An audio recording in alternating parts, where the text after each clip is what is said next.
And I think it's official. We're going to refresh here. I think we're live. If this all goes well, we're in the past. You're all in the future or something like that time zone because of the latency and the lag here between Zoom and YouTube. But if all goes well, we will be showing up, hopefully. If you guys see us, drop a comment in YouTube. There we go. Okay, fantastic. All right. Okay, so I'm going to do one quick thing here. I'm going to turn off the volume I've got here for YouTube and welcome everybody. We had some technical difficulties, which always happens the first time you try something when technology is involved, or at least that's my lived experience. My name is Scott Walker. I write under the pen name LA Scott in Cozy Vales.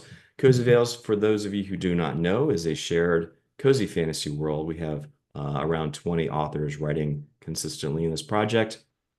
We are ecstatic to bring you our live stream cozy fantasy RPG adventure written by my amazing fellow Cozy Vales scribe, Gemma Clatworthy. Gemma will also be GMing, DMing, running the adventure today. I want to introduce some other scribes here on this call as well. I'm just going to go round robin according to what I'm seeing on my screen. Going to start with Philip, sir, and then we'll introduce Gemma. Philip, tell everybody about yourself and how you wound up in Cozy Vales. I'm Philip Sanderson. I wound up in Cozy Vales because I started writing and I started writing short stories, read Cozy Vales Winter Anthology 1, tried out a story of my own, sent it to Scott. He said, let's see what we can do with you. Let's see if we can introduce you and get you read into the world and what you got. So I've been writing ever since. So the past year and a half or so, I've been trying to write with Cozy Vales. I've got two stories in the second two anthologies, the Summer Tales and Winter Tales 2. I continue to write short stories and can look for my newsletters with short stories on plsanderson.com.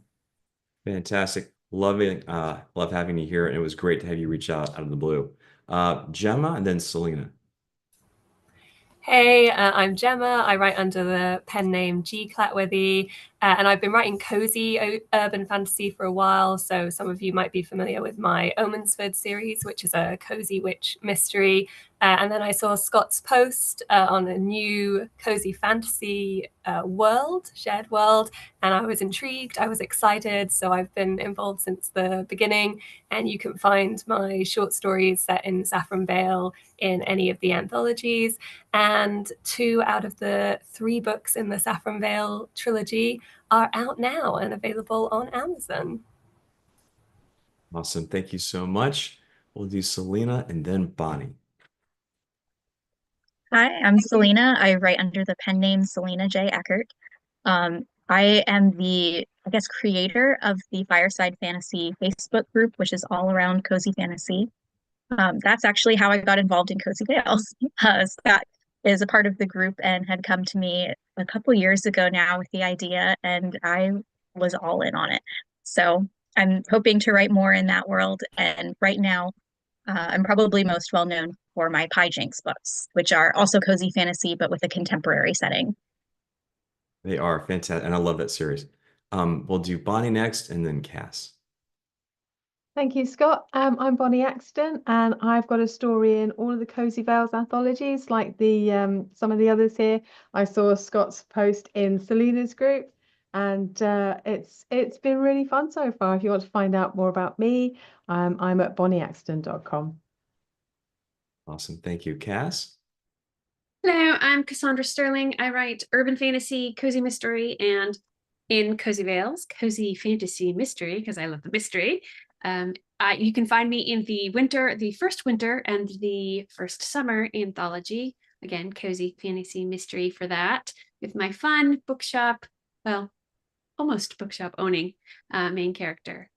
And you can find me at CassandraCStirling.com. The Sterling has an I. Got it. Did you want to share something today that you were showing us earlier? Briefly, so in case anybody wants to find something fun to do for Valentine's Day, I created these Victorian puzzle boxes for my friends, and I painted them. And what it is you open them up, and for each thing I've painted, and then you open it up even more.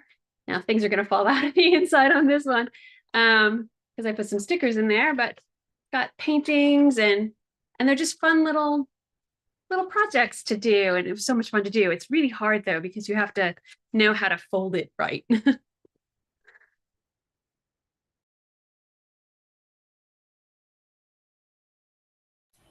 You're on mute, Scott. Thank you. I saw someone doing that yesterday on a video, and I was like, that looks like the thing that I played with when I was a kid back in the 70s. It's not, but now I know what it is. So thank you very much. Very cool. Very cool. And just one of the examples of how creative this group is. Like there's always some surprise when we get together on our monthly Zoom calls. Somebody's sharing something very, very cool that they're doing. Case in point, this RPG session, which Gemma sent me out of the blue, did not tell me she was writing it until she did it, and then sent it to me. It's like, hey, I did this thing.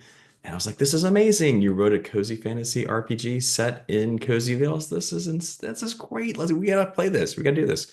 So that's how we wound up here today. For me, real quick, my books, you can find them at scottiswriting.com. You can also go to cozyvales.com. That's COZY, with apologies to our friends over in England, cozyvales.com. Find all of our books there as well, and all of the bios on all of the scribes who are part of the project. Cozy Vales is almost 2 years old, and it's wild to think that we've got so much under our belts. We've got 3 perma-free, always available from different outlets, free all the time.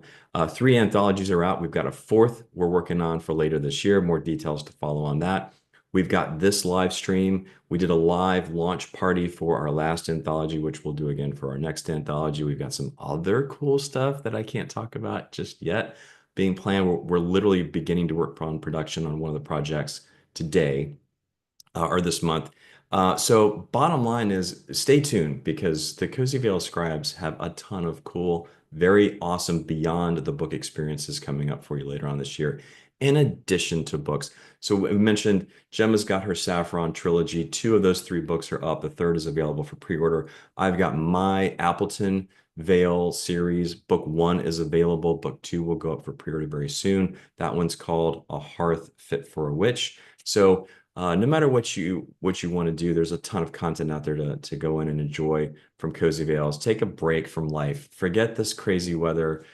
Forget all the stress of life. Open up a book, dive into a story, have fun, spend some time in the queendom of Cozy Vales. We do on a regular basis, and we can highly recommend it.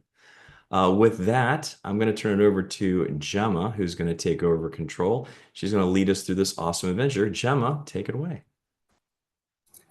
Thank you so much. Let me just share my screen super quick and give you a little intro to the scenario that we'll be doing, but not too much because we've got some players here. And then I am going to do a super quick intro to where we are, the setting, and then throw it open to all of the players who can introduce their characters.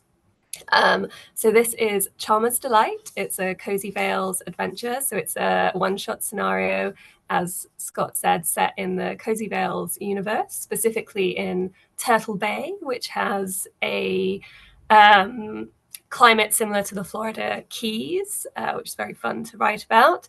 And yeah, it's super cozy. You may see from the cover that there is some cake involved, but that's all I'm going to say. Right, so let me stop sharing the cover for a second and we'll get into it. Oh, sorry, technical difficulties. There we go. Okay, so you start in the Bay Tree Cafe, which is a bustling hive of activity. There's a female gnome with long black braided hair who's working the counter, while a short male human with cropped blonde hair carries orders to the table. Another woman with glasses and her hair tucked under a cap stirs a cauldron over a hot plate on a table set up in the corner. You can see a chalkboard menu on the wall, and there is only one open table in the cafe, which is filled with people. You also notice a hand-drawn sign offering a Heart of the Vale, which you know is a specialty drink in Cozy Vales.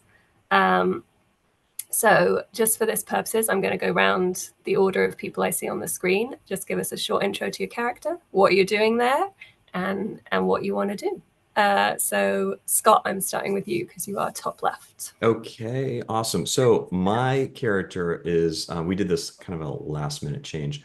The entity species for my particular character is a squirrel, which is a squirrel who has human type intelligence. So this is a brand new entity unique to Cozy Vales. We just created this one a little bit ago. And at the last minute, I changed my entity choice for this game. So just imagine a regular squirrel, however, bipedal, upright, can talk common language and others. Just a regular intelligent squirrel, as we all see every day. His name is Theophilus Quicktail, or also goes by Theo, and he is an artificer. Tends to talk very quickly. Cool. Do you want to do anything in the cafe before the rest of your group arrives? Am I there? Am I the first one there? Yeah, you're gonna arrive in the order that we're going around the screen. Okay. So I walk in, I don't know who I'm looking for. I saw a post on a board outside in the town square near where I live, and it was saying something about a book club. Come meet at this cafe at this time, and we'll get together, we'll pick a book, and we'll meet once a month or whatever. And so I love books, I love reading. So I show up, but I don't know who I'm looking for. And I can't remember the name of the person I'm supposed to meet. So I just go around asking like, book club, book club, book club.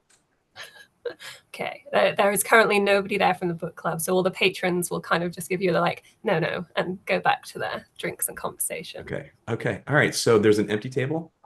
Yeah, there's an empty table. I will take possession of the table and order a mocha, dark chocolate.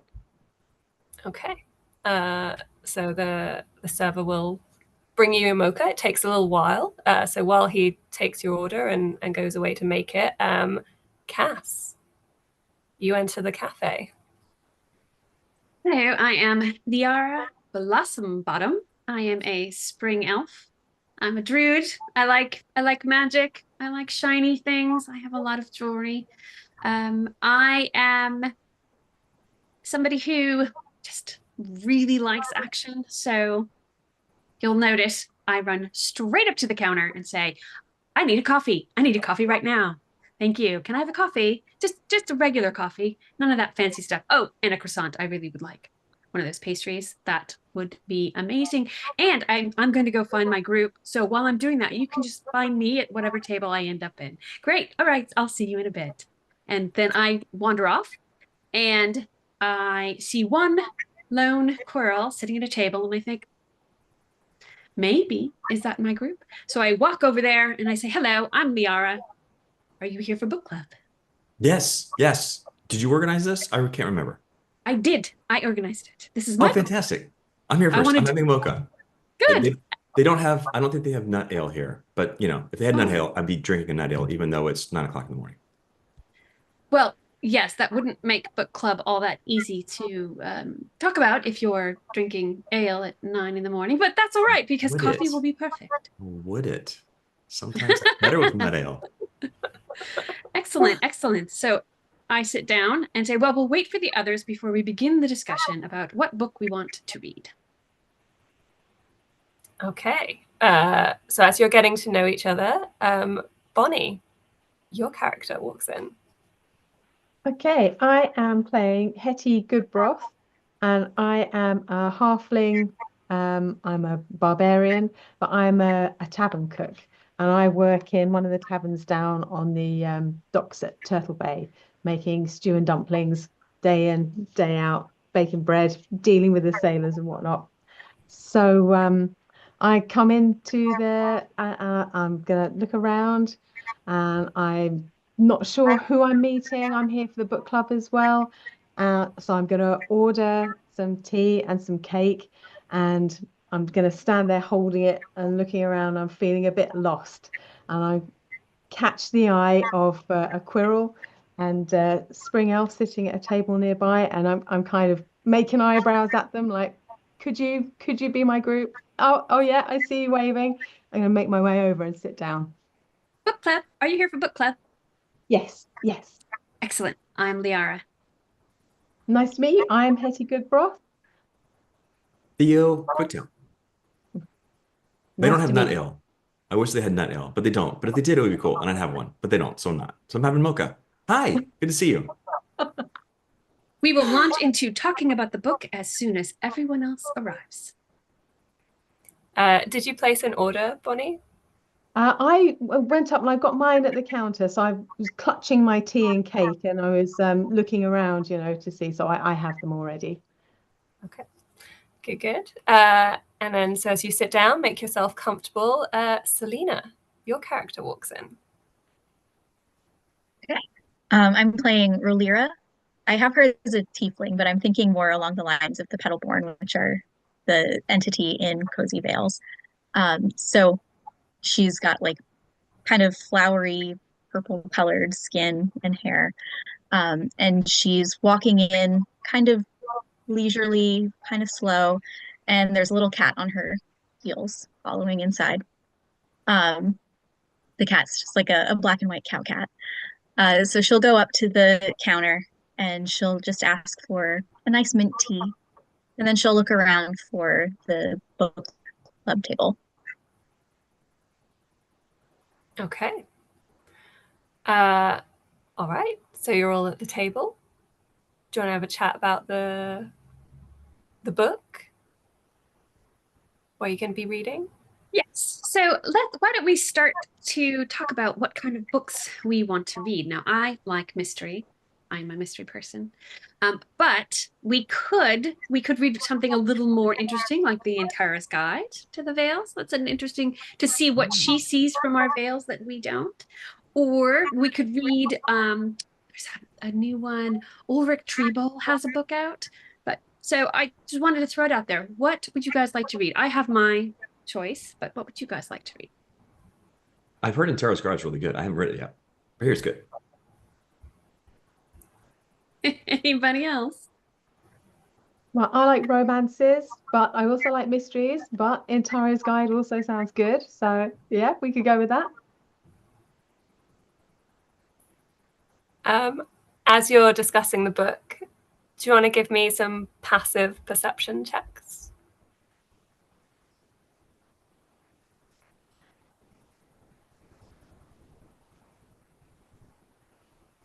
So for anyone watching, we are doing dice rolls on an honesty basis with real physical dice. If anyone wants to show off any particularly fancy dice that they have, feel free to hold them up to the camera. 15 for me, adjusted. You mean the Thank you. passive perception or like rolling for perception? Just your passive perception, because no one's told me they're particularly paying attention to anything. Okay, that's a 14 for me then. Okay. We've got a I'm 17. 14 for me. Okay. So I think all of you would notice that the server and the gnome who stands behind the counter are having a conversation, and they're becoming quite agitated about things, and that might explain why they're a bit late. They haven't actually brought you your drink that you've ordered yet, Liara, or the croissant that you kind of said to them really quickly to order and bring over to the table. So they're a bit behind.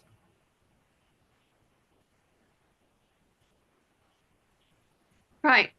I would have expected they would have ordered something. What is going on? I'm really quite thirsty. I'd like my coffee. So what's happening? I can hear something. Can anybody else know what's happening? What's going on? I lean over to the table next to us and I say, is the service normally this slow? I'd really like my coffee. I'll go get it if it's gonna take too long. Go check. Yeah, Go so, check. yeah, the person at the table go, probably best you go talk to Mary. We're sort of in the middle of a conversation here. It's normally really good. We love this place. Right. So excellent. Thank you. I get up and I go to the counter and I say, hello, is anyone here named Mary? I'm wondering what's happening to our orders. We'd like to talk about books, but we can't do that without our coffees and teas. And so the gnome will say, "Oh, yes, I'm Mary Musselwhite. So sorry, I completely forgot your order. I'll be right on it. I'm just a bit flustered. I've had some news. I mean, it's exciting news, but it's terrible news, and so I'm very, very sorry. I'll get your drink right away." Oh no, is there something I can help you with? What's happened? Well, so I don't know if you read the Golden Acorn newspaper, but there's a food critic who writes in it, Chalmer, and I've heard, I'm not really meant to know, but someone's told me that he's going to come, and I really want to make the best dish that I can for him, which is my chocolate mud cake. You might have heard of it. It's pretty famous in these parts. But I use special flour from this crinkle cut mill. It's very particular and it hasn't turned up. So there's no way I can make the mud cake. And if I don't have the mud cake, then Chalmer's not going to review my cafe favorably. And I won't get that mention in the newspaper. And then I won't get more people to my cafe. And so it's just all, I'm flustered. Okay. But I'll get on your drink. I need to talk to my companions, but I like helping people. I like getting things done, and your mud cake sounds delicious. So let me get back to you really quickly, but I might have a solution to your problem. So I go back to the table and I sit down and I say, okay, there's a problem. I know we came here for book club, but we need to find some special flour for our good friend Mary, who's supposed to be serving us drinks, but can't because, well, she's very flustered. And I know you all know Chalmer. Have you read? If you read the Golden Acorn, you know about Chalmer. He's supposed to come. So Today? I know, He's right? Today? He's coming now? Here today? I love Chalmer. He's great. He's amazing. Exactly. Right. So we need to. So I propose, rather than talking about the books, or we could talk about the books while we walk. We walk, talk, and go help Mary, the proprietress. What do you think? A fellow cook in trouble? Absolutely. I think we should help. I could do with a walk. Do I get to finish my mocha first? Yes. Okay, I'm in. Doing fast. So I get it. Oh, go ahead. So I go back to the counter and say, good news. We're going to walk, talk, books, and help you with your problem. Where can we get your special flour? Oh, thank you so much. Thank you. You don't know what this means to me. Obviously, when you get back, if you have the flour, I will be glad to make you a meal, make you some of this mud cake. Thank you so much. The flour is from the Crinkle Cut Mill. It's about maybe a couple of hours walk. It's just out of town. And here, you can have this order form. So you shouldn't have any trouble. You won't need to pay for it or anything. And here's your drink and your croissant. Here's 2 croissants. Thank you so much for agreeing to help me. Yeah, if you need anything for the road, let me know. I really, really appreciate this. Thank you. I will let you know if we need anything. I think we might be good, but we might need more pastries, but we'll figure that out. It's an hour. That's an hour there, hour back. Oof, we might need some snacks, but I'll be back. 1 second. So I go back to the table and I tell the group what I just heard, that we need to walk a mile, an hour out of town to a specific mill, and wanted to say, okay, are we still game? We want to go find this special flour? Yes. Yep. Anybody need snacks? Did you say pastry? Yes. I heard pastry. Mm-hmm. Yes, I'm in. Go get yourself get a snack for the road. We're gonna need some food. It's at least a couple of hours. So can someone carry my pastry? Because it's big. It's big. I can put pastries in my apron pockets. So awesome. I can load up. Thank you.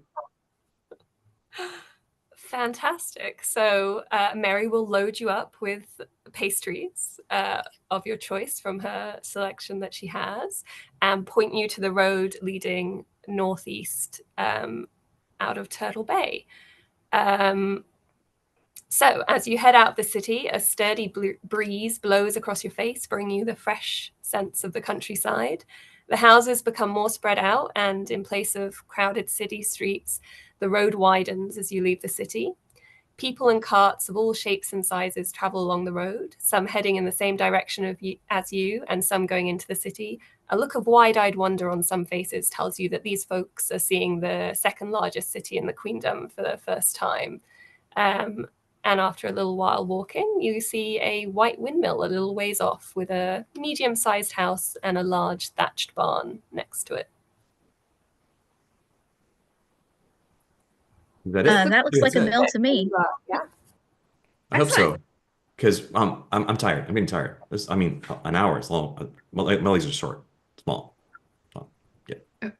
Okay, have another pastry. I'm full. I hope this is it. I hope this is it. Like, I might need to like a ride back home. I don't know. Okay, How large is Theo? Like squirrel size, right? Yeah. Yeah. You could probably hitch a ride on the back of the cat. Back of the cat? Yeah. Is the cat cool with that? Yeah, the cat's very chill. Okay, cool. All right. I think I'll do that. What's the cat's name?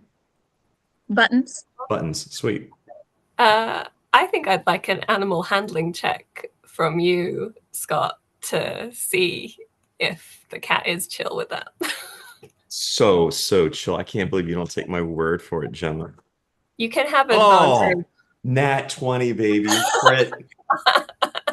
Buttons and I are like, we're like long lost friends. Buttons like, dude, where you been? Let's go, hop on. I could have given you a ride to the mill to begin with.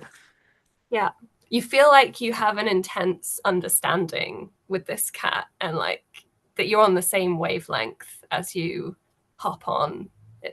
Buttons has got squirrel blood in their background. I've got some feline blood somewhere. Like, we're long lost compatriots that the universe has finally brought back together. Cool. I should also just say, if it's 3 nat 20s in a row as we're on an honor system, then Scott, that dice needs to go in dice jail. So just so you know. Fine. Cool. So a couple of you, I think, asked if this was the specific windmill.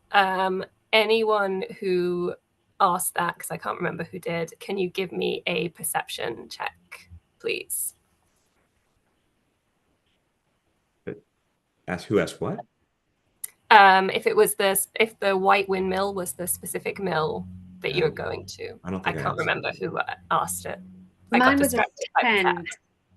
So my perception check was a 10. It's just not good. There's no sign up front? You're still a little ways away from it. Okay.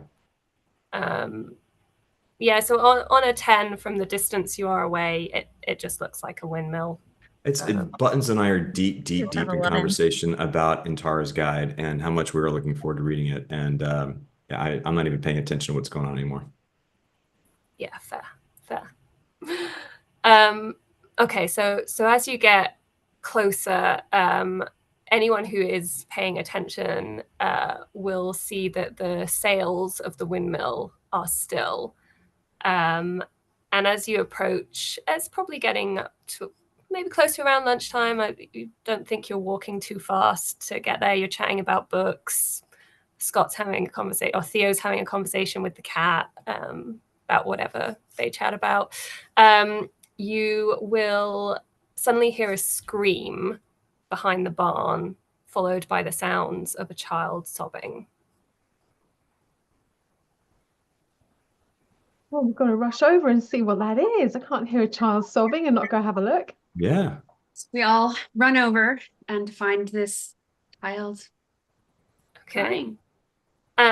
So you rush behind the barn and you'll see a tall, slender male elf in an apron bending over a small child that is holding their foot and crying. And if anyone feels particularly perceptive, they can give me another roll and I may or may not give you some more information. Well, I'm not going to roll again because I'm afraid I'm going to get another natural crit. You're afraid you're going to get a nat 20. Yeah, I don't want to go into jail any sooner than I have to. I got 13. So I got 16. Okay, so anyone who, so whoever got the 16, was that you, Cass, Liara, and Selina? It was Selina, I think. I was Oh, 18, Selina. but she was 16. Okay, I got 16. So both of you will notice that the child also has the pointed ears of the elf and has the same upturned nose as the fully grown elf next to them. So you may assume that they are related. Hello. So how are you? It seems to be we seem to run into a lot of trouble today. This is great. I love helping people. So can you is there something wrong? Is there something we can help you with? So the adult elf will kind of get up, dust off his apron, and say, "I'm terribly sorry. The mill is closed. My daughter, she's been attacked. I need to put her first. I'm very sorry if you're here for anything to do with the mill. We're closed, please. I just need to get my daughter to a healer."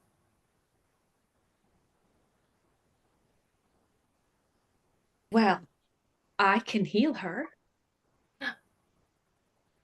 Can you? I mean, that would be, I don't know what's happened. She's like, look, her foot, something's attacked her. Well, what attacked her? Did it bite her? Did it scratch her? I bent down to look at the wound. I don't know. She was playing in the barn. I hear a scream. I don't know what's happened, but yeah, the wound, if you want to give me a medicine check. I actually have a healing word that I can cast on her. Oh, okay. So I will do that. Let's see if it's gonna 2d4. 1 second.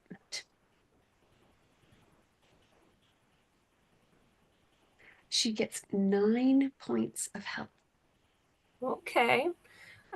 So the wound, do you want to give me a medicine check to see what you know about the wound before you heal it, or are you just going straight in with a healing word? I've got a 10 for the medicine check. Okay, so it looks like a bite mark, but you can't tell anything more than that, really. And then you say your healing word, and the wound closes. She sort of sniffs and stops crying. It doesn't seem to hurt anymore. And let me see if the elf also wants to get. Okay. So the elf will say, oh, thank you so much. That's amazing what you've done for my daughter. I still want to get her checked out, but there's just something wrong with the barn. I mean, you seem like you're, you know what you're about. Maybe while I take her in, make her some food, would you mind investigating the barn? I'd be so grateful. I'm Crumble, by the way. This is my mill, the Crinkle Cut Mill. So yes, and can I get you anything for healing my little girl? Do you need a drink? I don't know how far you've come. Nut ale? Do you have nut ale? I love nut ale. I It's really good. don't have nut ale. I don't keep alcohol in the house. Pastries. Cinnamon. Cinnamon. I mean, small. I have bread. I have bread. Do you want? Small bread. I could cut you a small piece of bread. Yeah. Yes. Okay. Tail's twitching. Theo's like, ooh, yes, good. What can you tell me? What can you tell us about what's in the barn? Have you seen anything or smelled anything, heard anything? I mean, all I know is that something's been eating through the sacks of flour. It's been destroying it. I've had to close up for a while. And then whatever that something is, I haven't actually seen it, has bitten my little girl today. That's the first time that's happened. And I don't know. I don't want to go in the barn. I don't know what I'm going to do. This mill is my whole life. But my little girl comes first. So if it's not safe for her here, I might have to close the mill. No, you do that, then we can't have any bread. I mean, that is the natural consequence. But then, no, we have to investigate. We are. Let's go. Buttons. Charge! No, wait, Theo. I'm gone. Okay, we run after Theo and Buttons because obviously a squirrel and a cat are not the best choices for setting into a barn. Okay, I'm Much of loving my- this.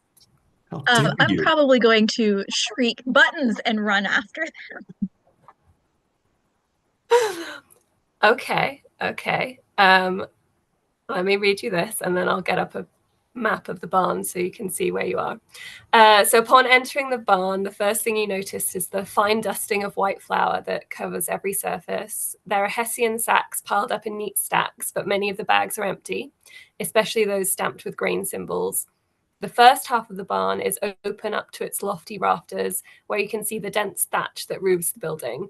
Towards the back half of the barn, there's a boarded attic section with a ladder leaning against the wall, and a wooden post with grooves cut into it supporting the attic in the center of the barn. So let me just see if I can share my screen.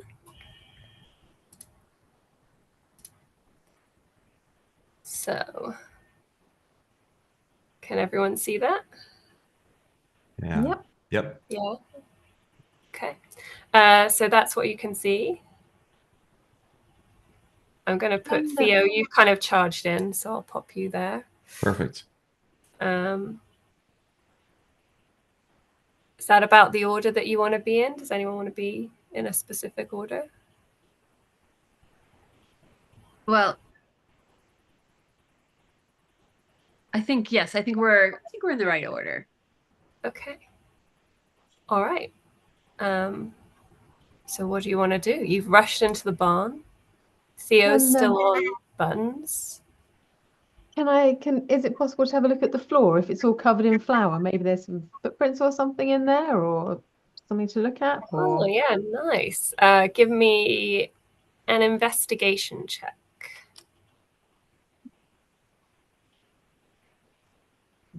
got to bust out the glasses as well here.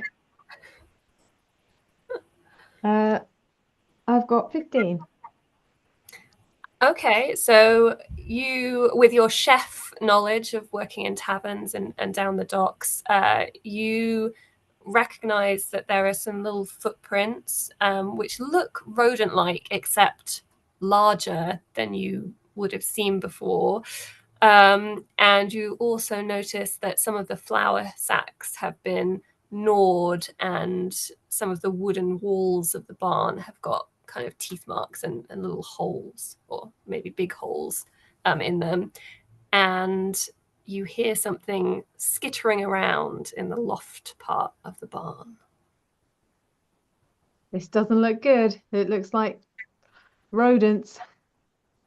A very large size. Nasty rodents, says the squirrel. Roll. All right, so you said there's a ladder leading to the loft. There are no stairs.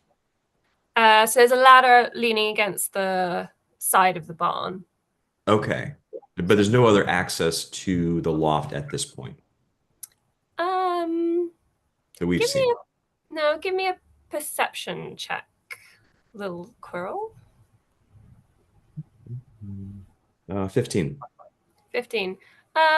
So I think you could see that you could probably, there's a center like pole. I don't know if you can see my cursor on the screen, but there's a central like pole with some grooves cut into it. So I think you could think that you could climb up that pole.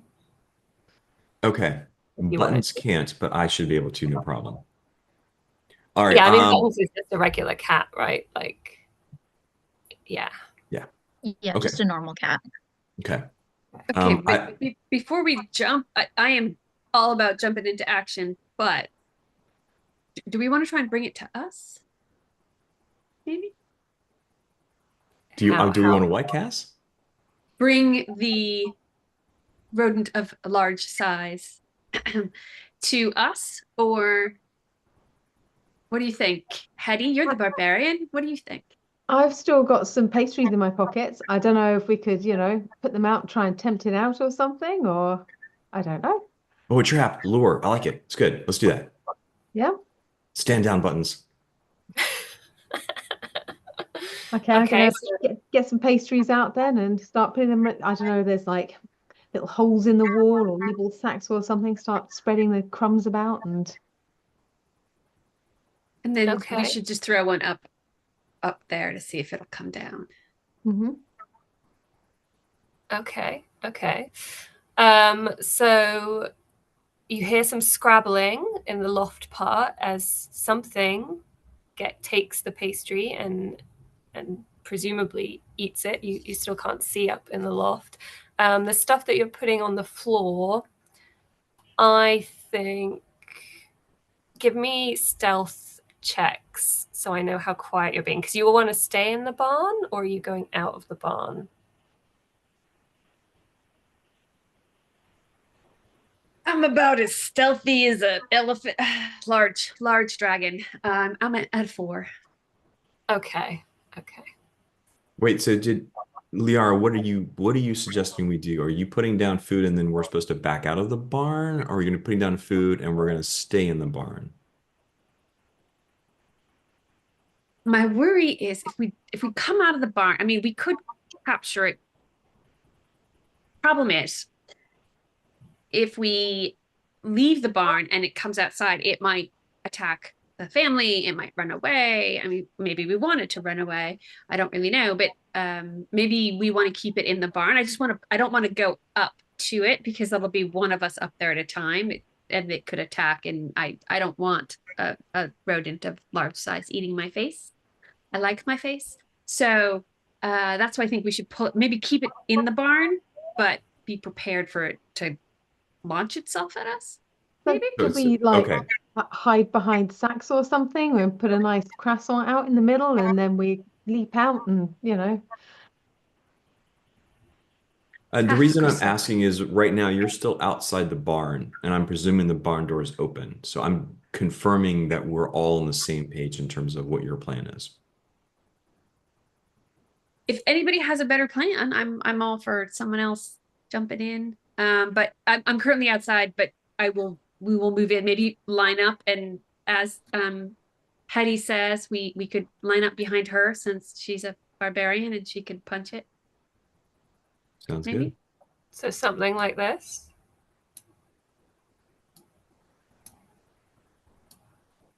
Something like that. If you can see what I'm doing to the people. Hetty in front. I think Okay. that makes sense. Okay. So if you're all staying in the barn, I do want those stealth checks because you've put a pastry on the ground and then you're just standing there. So I got a 4. I am not stealthy. I am Okay. jingling and jangling with all my jewelry. What are you showing me? A nat 1. Now you feel Okay. better now? Yeah, I do. I've got a 14. Okay. I got a 10. Okay. You're not a particularly stealthy group. So you put down this pastry, and then between Theo, I imagine going, is there something there? Did they come down yet?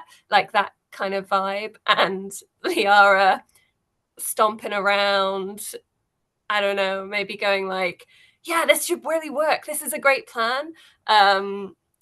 Nothing is tempted by your pastry on the floor. I'm really sorry. This is off to a great start. I love it. I'm sorry. Well, we won't be robbing any banks anytime soon, that's for sure. All right. Well, that didn't work. So I guess we have to go up to it. Who wants to go All right, first? I got it. I'm on it. I No. don't think Theo should go up first. I think don't either. No. Maybe I should go up first. And then we'll just go up behind you. Sounds good to me. Yeah. So do I have to shin up a pole or was there a ladder? Sorry, I think there's a ladder at the back, isn't there? So yeah, there's a ladder leaning against the wall, or there's the pole with grooves cut into it. How would you like to go up? I don't think I'm pretty stout, so I don't think that the pole is really my thing. I think I might head for the ladder. Okay. So you move the ladder so it's not leaning against the wall, it's making its way up. And you get about halfway up, and then can you give me an acrobatics check as the rotten rungs of the ladder collapse beneath your weight? Okay, I got 7. Okay. So you fall to the ground, but Can we try to catch her? you can certainly try. Strength, Ooh, I think. Strength check. okay, I will try. I am not particularly strong. Yeah, that's a 5. Okay. So Got a Hetty. 15 though, so I kind of catch her. Okay, so Rhalyra and Liara step forward to try and catch Hetty as she falls from the ladder as the rungs collapse. Rhalyra, you manage to break her fall, so she kind of lands on you. And Liara, you manage to keep Hetty standing upright as she lands. So everyone overall fine. Maybe a little bit of bruising to your egos as the ladder collapsed and Rhalyra's on the floor underneath a barbarian. Yeah. So the ladder is rotten. It's completely and- broken now. Yeah, it's okay. completely broken. And with some kind of thought, you probably realize that the kind of post with grooves cut into it is probably how the miller gets up to the loft. Like he's just put the ladder to one side because it's out of, like, it's not a very stable ladder. So you are able to climb that if you want to. Okay, well, I guess I'll give the hole with grooves in a go then. You can climb that easily. Okay. I'm feeling a bit I think nervous we need about to add poking my ladder head up check. into this barn. I don't know if I can like go slowly or something, or maybe get a pastry ready to kind of like distract whatever is up there. And Okay. So you're climbing up with a pastry in one hand? yeah. Okay. So as you place your hand on the wooden board of the attic, you hear a chittering, squeaking sound and raise your head to meet the bloodshot eyes of a huge creature as big as a large cat with prominent yellow teeth. And the barn has been invaded by rats of unusual size. And one of them is going to take a swipe at your hand with a pastry in it. Oh, and that's a natural 20. I'm sorry. So it hits, and it is going to do not that, because that's not my D4. It will do 2 points of damage to you, and your hand has been bitten. By the way, I'm keeping score, Gemma. That's your first natural. I know. I have. It's not in a row though, so it's okay. It's okay. So there you go. There's the little rats up there. So Hetty, you are now, I would say, I'm just going to move you to the upper floor part of the map up there. Is that, I can see people squinting. Does that need zooming in a bit? Nope, you're good. Although that is better. That's great. Better. Thanks. Okay. Okay, well, that was pretty upsetting for me. So I'm going to shout down and tell everybody, good grief, it's massive, it's frightening rats up here. How many rats can I see? Is it just the one, or? Are you at the top of the pole now? Yeah. Yeah, so you can see that there's three large rats up there. And can you give me initiative rolls, please, everybody?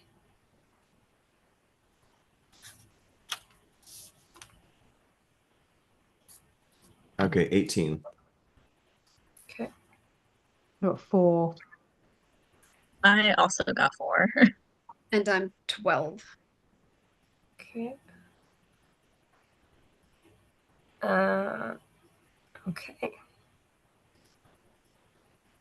So in that case, Theo, Scott, you are up first. So you hear Hetty shout down. She is at the top of the pole. What would you like to do? Is there any way for me to, where's the ladder? I know the ladder crumbled, but I'm presuming that it's still like the tall vertical parts are still intact, just the rungs collapsed. Is there any other way for me to get up to the loft area other than climbing up the post? You could certainly try climbing the vertical parts of the ladder, or I mean, you're quite small, aren't you? So you could try and climb over Hetty, but there aren't, like, other than the vertical rungs of the ladder and the pole, there's not really any other. I didn't know if like the wall had enough, the timber and the wood had enough for me to like grab onto, and like a tree, Okay. Yeah.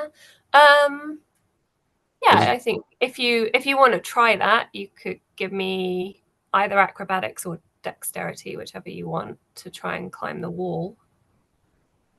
I mean, it's not like built for climbing, but you can certainly try. An adjusted 15.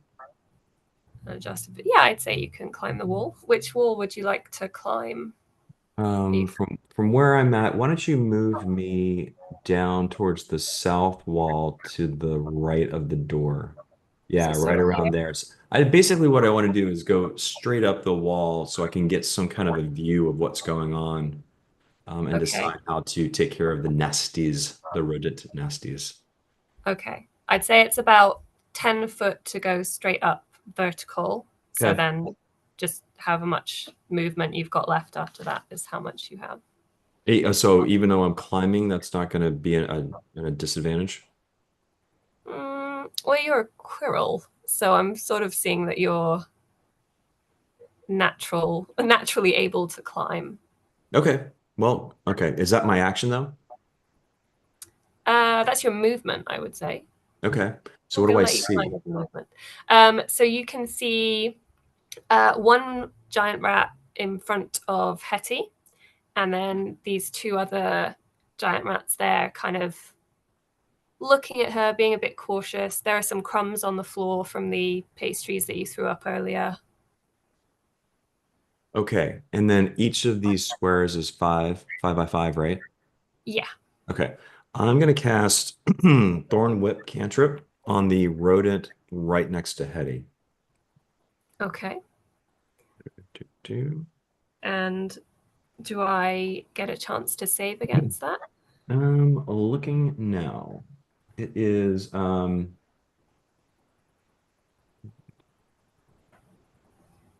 melee spell attack against target. What's the AC of the rodent?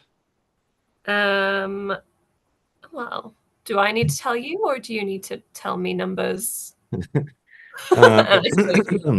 Well, according to this, I rolled a 16 to attack. You hit. It says make a melee spell attack against the target. If the attack hits, the creature takes 1d6 piercing damage, and if the creature is large or smaller, you pull the creature up to 10 feet closer to you, which is what I want to do to get it away from Hetty. Okay. And it said melee, but you're doing a ranged attack, so it has range on it. A melee spell attack. So it's a 30-foot range spell. Okay. Yeah, that's within range.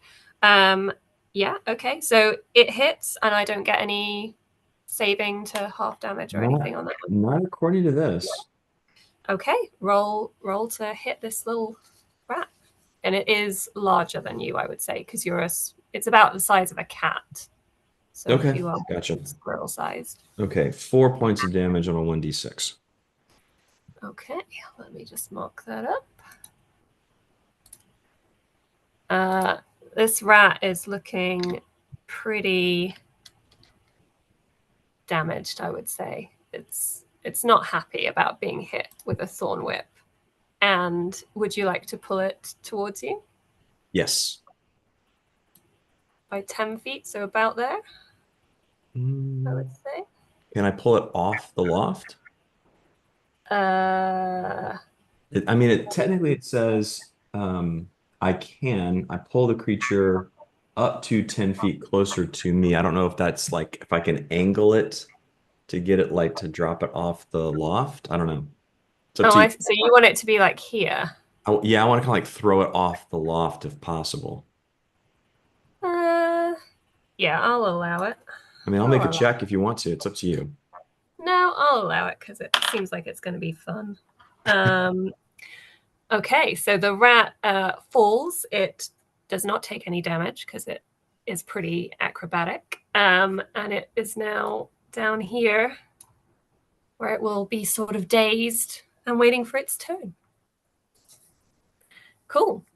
Are you finished? I am done. Yes, thanks. You're done? Okay. First strike, first blood.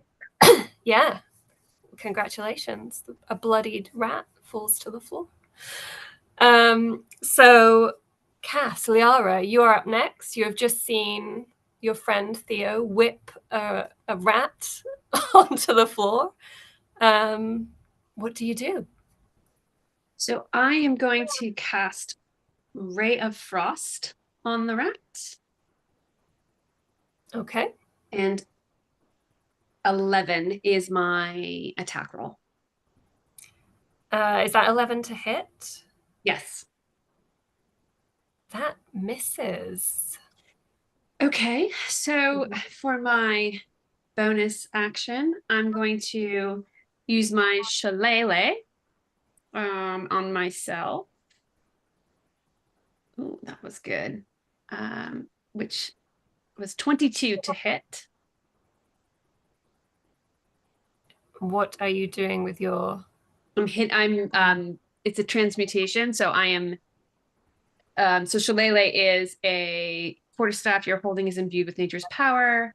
It is a melee attack. Okay. On the rat? Or you said On you the cast rat. it on Yeah. the rat? On the rat.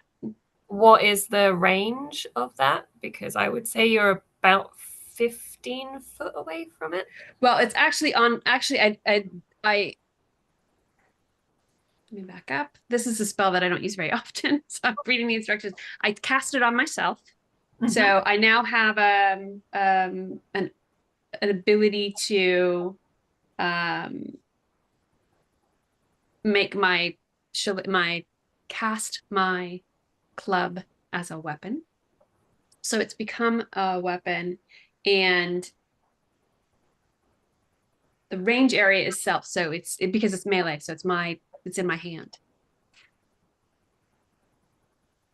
So Yeah, I think the spell is just to like turn your staff into a magical weapon. So when you do use it in an attack, it has extra like modifiers to it. Yes. okay. So you're So- not trying to attack with it, you're just making your staff magical. Got it. Yes, because I only have the one action. So that is what I'm doing. So I'm ready to damage this thing in case I Okay. get an attack of opportunity. And that Okay. is the end of my turn. Do you want to move or are you happy staying where you are? I'm going to stay where I am because I can't get up the pole right now with Hetty in the way. So I'm gonna stay where I am and take care of the rat on the floor. Okay. So in that case, it is Relira's turn. So Selina, what would you like to do? I want to look nearby. Are there any of these flour sacks that look like they're pretty empty at this point? Yeah, there are some empty flour sacks nearby. I'd say they're probably near to that hay bale. So about 10 feet away from you. Okay. I have a 30-foot speed. I'd like to go pick up one of those bags and try and get the rat inside the bag. Oh, okay. Okay. So you just have enough movement to get the sack and then walk diagonally over to the rat. So that's fine. How are you trying to put the rat in the bag? Are you trying to pick it up? Are you trying to put the bag over the rat? Yeah, I think I'm trying to like put the bag over top of the rat and like scoop it. Okay. I don't know what to roll for that. Okay, so let's say strength. Let's treat it like a grapple. So you roll Okay. strength, and the rat will see if it can dodge that.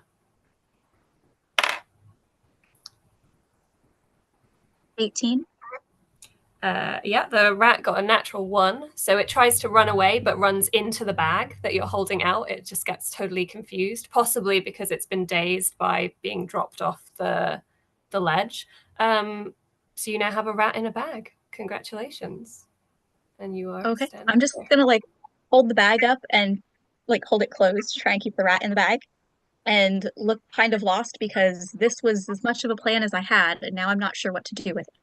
And I'm going to say, I really hope it doesn't chew its way out. You But I'm are ready. Me too. I've got my staff. I'm ready. okay. Cool. So Bonnie, Hetty is up. You are at the top of the pole. Okay, I scramble up onto the floor, so I'm not on the pole anymore. I'm not, blocking it. And I'm facing 2 rats now, yeah? You are. Are there any flour sacks up here, or is it Yeah, there are lots of chewed flour sacks around. Some there empty, some half is full. there flour? Could I grab some handfuls of flour and like throw it at the rats, or Yes, you certainly can. I'd say the flour sacks are piled up against the walls, so you probably need to go maybe like another 5 feet to get some sacks because the miller wouldn't put them right where he was going to be climbing up. So if you move kind of here, I'd say you're near some sacks. okay. All right, I'm gonna try throwing some flour at the rats and see if I can blind them or something, make them sneeze or Okay, do something to them. I like it. Yeah, I guess roll to hit with some flour. I got 2. I'm loving this, by the way. A 2. Yeah. Let's see if the rats do worse.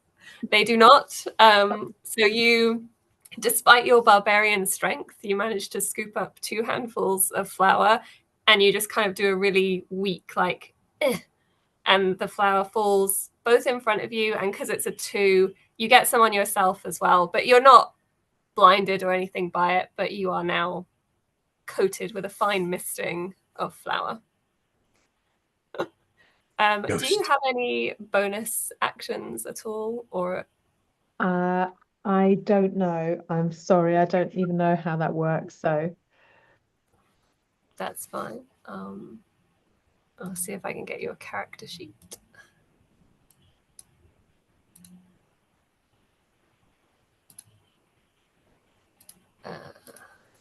Give me a second.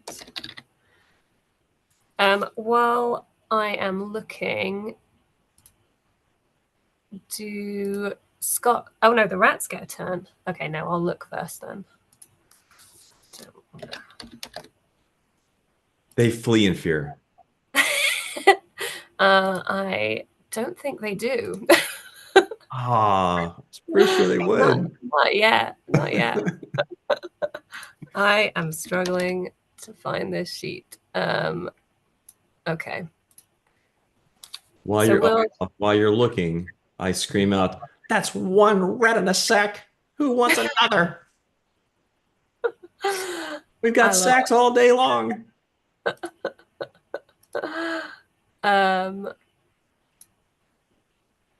I'm sorry, Bonnie. I've lost your character sheet and my computer's being really slow at loading my download. if you tell me where to find it, maybe I can. It would normally be under like your attacks where it says action. It might say you have a bonus action to do something, but it might not because you're a barbarian. Yeah, no, it doesn't. Sorry, no. Okay. Do you have anything that would give you 2 attacks as you're a barbarian? I don't know. I don't think so. Okay. I think that's probably it for me. Okay, that's fine. I think it'll come back round. So the rats are going to have a turn, and I think they're not really going to enjoy the flour being thrown at them, but they might also smell the pastries on you, Hetty. So I think they're both going to come over here. So this guy's going to... Does a 9 hit? I'm going to guess no. But No. no, okay. So this one's going to come over, and he is going to have advantage. Does a 19 hit? Yeah. Okay. So in that case, could you take 3 points of damage, please? Because he managed to Okay. bite your ankle. Yeah, sorry. Theo pauses to ponder how differently the morning might have gone if the drinks had arrived in time. I know, right?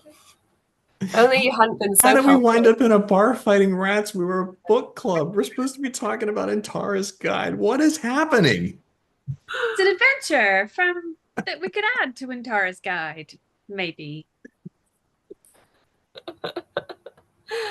What happened at your book club? We threw rats in a sack. What about you?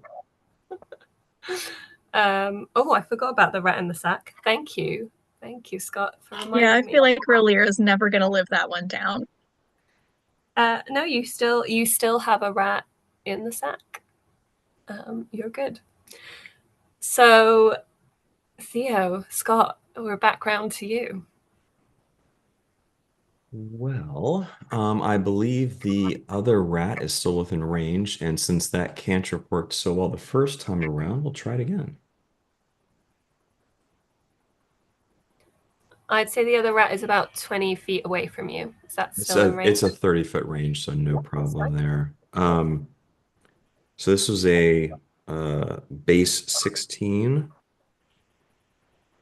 And I mean, we haven't worked out all of the bonus stats for the quarrels yet, but I mean, it's a base 16. I would imagine a quarrel gets a little extra for melee. I don't know, maybe not for dexterity, if not strength, certainly.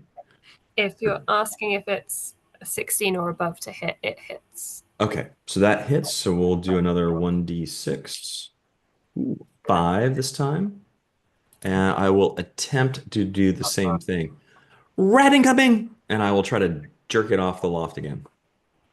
Okay. Sack at the ready. Yeah. Oh no, what's happened to my... Yeah, so you managed to do it last time, you managed to do it this time. This rat looks slightly more damaged than the other rat, slightly more bloody. So you managed to throw it off, and it lands, and sadly for it did not land as well as its friend. So let me just see how that stacks up. Okay, so that rat is now looking very, very injured as it falls to the floor on its side next to the pole. That, you know, if it had a hit point system, you might say it had 1 hit point left.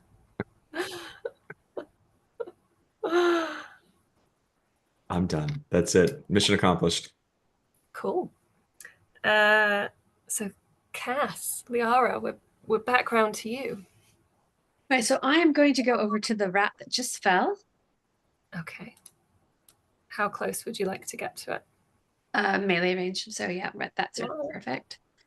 I'm going to look down at it and see that there's no way to save it. So rather than scoop it up into a bag and take it somewhere, I'm going to hit it with my stick and put it out of its misery.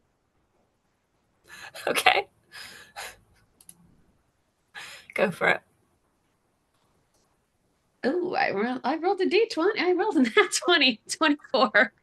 You definitely hit. How much damage would you like to do? I mean, I'm bearing in mind you crit, roll 5 and double. points. 5 points. 5 Okay. points. Yeah, and that's doubled, isn't it? Because it was a nat 20. So this It was- poor. Yeah. Go ahead. I rolled a 3. The 5 is the actual with the bonus, with the crit. It's fine. This poor little rat, having been thrown from its home in the loft to the ground, blinks up at you as you bludgeon it with your magic shillelagh. I tap. And it's gone. It's bye rat. It's dead. And I One look rat over it gone. and I say, "Go in peace, little friend." And you hear an echo of a squeak as it passes over. Okay, so then I think I moved 3 squares. So I am going to move to the other side of the rat that Rolira is holding, just in case it gets out, so that I'm in good position. So diagonal to 1, 2. I have 30 feet movement, so that should be fine. Okay. Yeah, Yeah. perfect. And that's me done. Okay. Selina, Rolira, you're next. You still have a rat in the sack. Well, I'm going to keep that rat in the sack. Based on what Theo just did, I'm going to anticipate that he's going to try and throw the last rat down.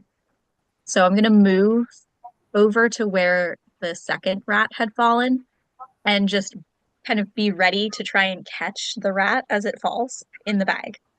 So you're going here, and you still have this rat in a bag. So that's going with you? Yes. Okay. So I guess, can I use this as like a prepared action? Yes, go on. Yes. Okay, so if a rat comes falling down from the top, my action will be to try to catch it in the sack. In the same sack that there In is the already same sack. a rat in. Yep. Okay. Okay. Fine. I'm a little afraid so to put this one down, so. Can I just ask, when you say you're ready, do you have the bag open? No, I'm like holding it like this, and I'd like to just like open it as the rat falls and then close it again. Okay. Okay. All right. Fine. So you're ready to catch the rat. So Hetty, you have one rat in front of you. Okay. I guess I'm pretty much at the end of my tether now. I'm covered in flour. I've been bitten. I can see all this wasted food, because you're not going to be able to use flour that rats have been in and out of. And I hate wasted food. And I think I'm just right at the end of my rope. So I'm going to get out. I'm going to get out my meat cleaver now. And I'm intending to just dispatch this last rat. So it's chopping time. I'm going to chop the rat with my meat cleaver. Go for it. Okay, let's see. Oh, I get 19. You hit the rat. How much do Okay. you hit the rat for? Let me see. I hit the rat for. I hit it for 1. Are you sure? Hang on, maybe I can add something to that. No, you should have a modifier to that. Yeah. I feel like you on. should get more than one. Oh wait, because I'm a halfling, I think, do I have luck as a halfling? And if I throw 1, oh no, that's before, isn't it? That's the D20, that's not the D12. Okay. Yeah, that won't do anything to the damage roll. But I Okay. would Yeah, expect I think you I to have get to some. add 2 to that, so it'll be 3. Yeah. Okay. So with your meat cleaver, you managed to hack off the rat's tail, and it's bleeding quite a lot. It's not happy. Well, then it should not have attacked us. These are evil possessed rats. This is their home. You've just come They're in. evil possessed rats, Gemma. Theo must be able to sleep well at night.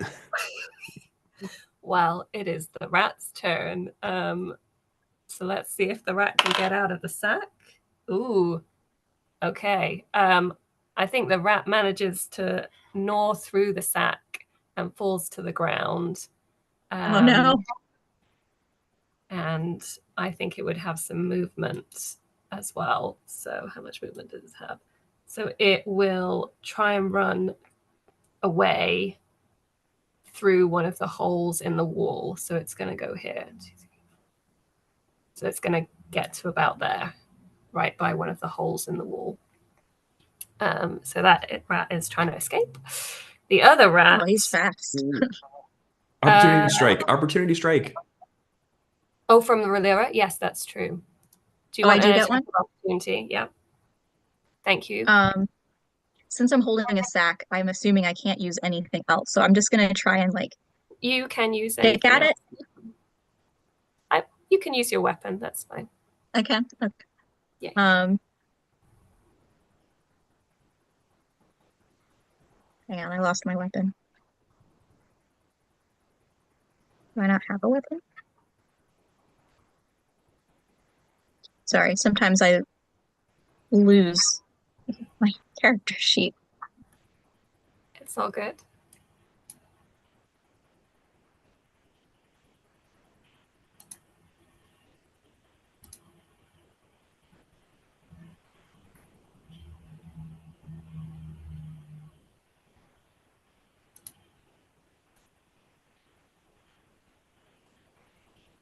Oh, that's why I didn't equip it in my character sheet. Okay, there we go. It just wasn't coming up under my actions. Okay. So I also have a quarterstaff. I also am a druid. So I do not have Shillelagh active, but I will try and hit it with the quarterstaff. Go for it. So that's 15. Yeah, you can hit the rat.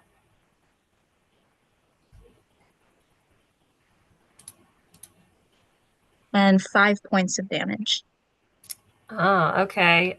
So as that rat attempts to flee, escape for its life, you whack it with your quarterstaff, and much in the same way that Liara managed to bludgeon its friend to death, you manage to squash this rat into the ground as it tries to flee. Bye-bye, rat number 2. I'm a little surprised by this, and I just kind of like put a hand over my mouth and go, "Oh, sorry." You hear a disembodied little voice saying, "Too late." That's gonna haunt my dreams. Then my job here is Evil, done. possessed rats. Come on, people. We all saw their eyes glowing red. They did have red glowing eyes. Right. I believe the third rat hasn't done anything yet. Does a 10 hit, Bonnie? No.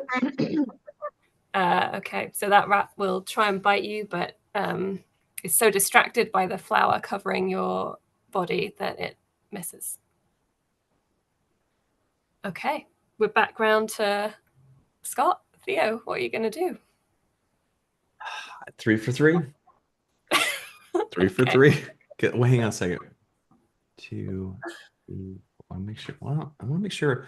Is that 30 feet? Can I? Yeah, that's what I'm just checking on. I mean, I can move and attack if I have to. Yeah, I'd say you're just in range. It's at the edge Okay. of your range, All right. but yeah, you can go for it. If you're trying to whip it though, just 10 feet to do what you did last time, Hetty will be in the way. Is that a nat 1? Sad times. You lash out with your thorn whip, but I don't know what's happened. Maybe you've used it too much, but yeah, it just kind of peters out partway. And are you still clinging to the wall? Yes. I am not anymore, I'm going to guess. Yeah, I feel like you should make an acrobatics check to see if you are still clinging to the wall. That, not a problem. Adjusted 20. You're fine. You're I still land on all clinging. 4s? 2s, I guess, 2. No, I'm going to let you stay where you are with that. Oh, sweet. Okay. That's fine. All right. Yeah, that's fine. So you're still up there. Do you have any bonus actions that you want to do? Yes, I'm going to raise a fist in fury and anger. I'll get you next time. You haven't escaped yet. The rat appears unfazed. I've got a sack with your name on it. Okay. Cass, Liara is up next. Right, so Liara is going to climb the pole, if possible, and get up on the second level. Absolutely possible. I would say it's 10 feet to the pole, another 10 feet up the pole, and then you have presumably 10 feet of movement left if you've got 30 feet. Yes, so I'd like to get so that I have a line of sight on the rat. I mean, you have line of sight as soon as you Okay. come up from the pole, I would say. So you can stay there, or I'll just be on the, I don't want to stay on the pole, I'll be on the top level, but kind of out of the way of I'll move you a little bit. Yeah, perfect. And I am going to use my Ray of Frost cantrip, which is 60 feet. So rolling for damage, I get 12.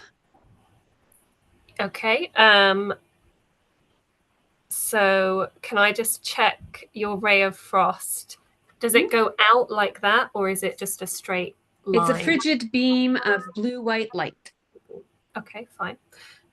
So Hetty is not going to get hit, so that's good. Yes. And you said you got 12? Yes. Do you have any modifiers to that? That is with the modifier. Okay, that is going to miss then. Sorry. Okay, that is my...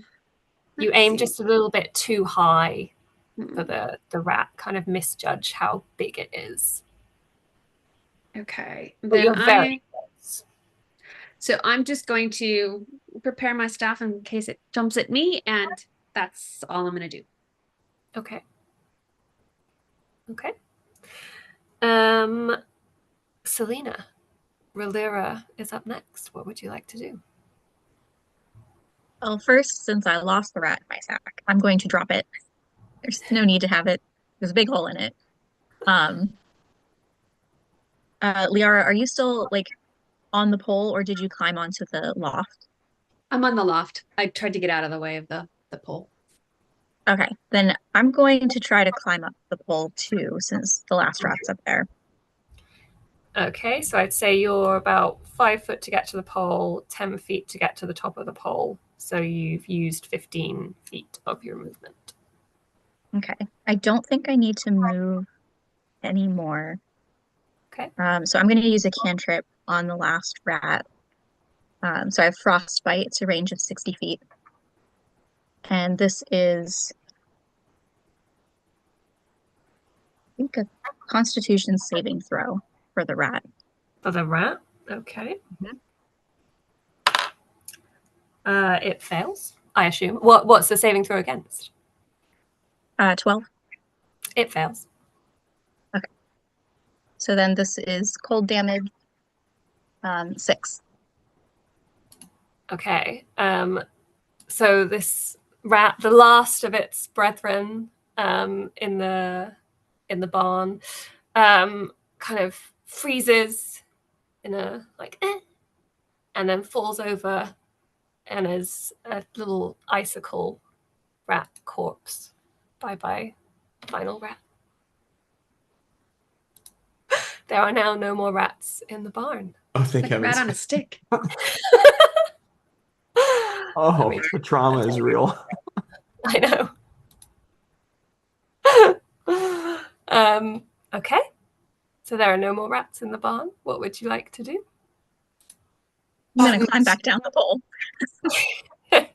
Yeah. I'm going to cast Goodberry and hand them out to everyone and say, this will help you. It'll give you a hit point of healing should you need it in a clutch situation. Okay. Okay.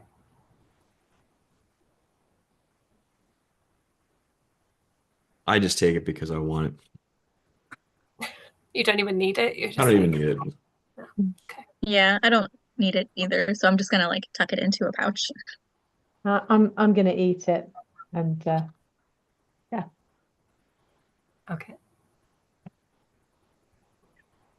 Right, so we all climb down the pole and come out into the sunshine, blinking a little bit from the dimness of the barn. And we go to the house. Is that, yeah, let's go find Crumble. Crinkle. Okay. Yeah, you find Crumble. He's in the downstairs kitchen of the house next to the mill.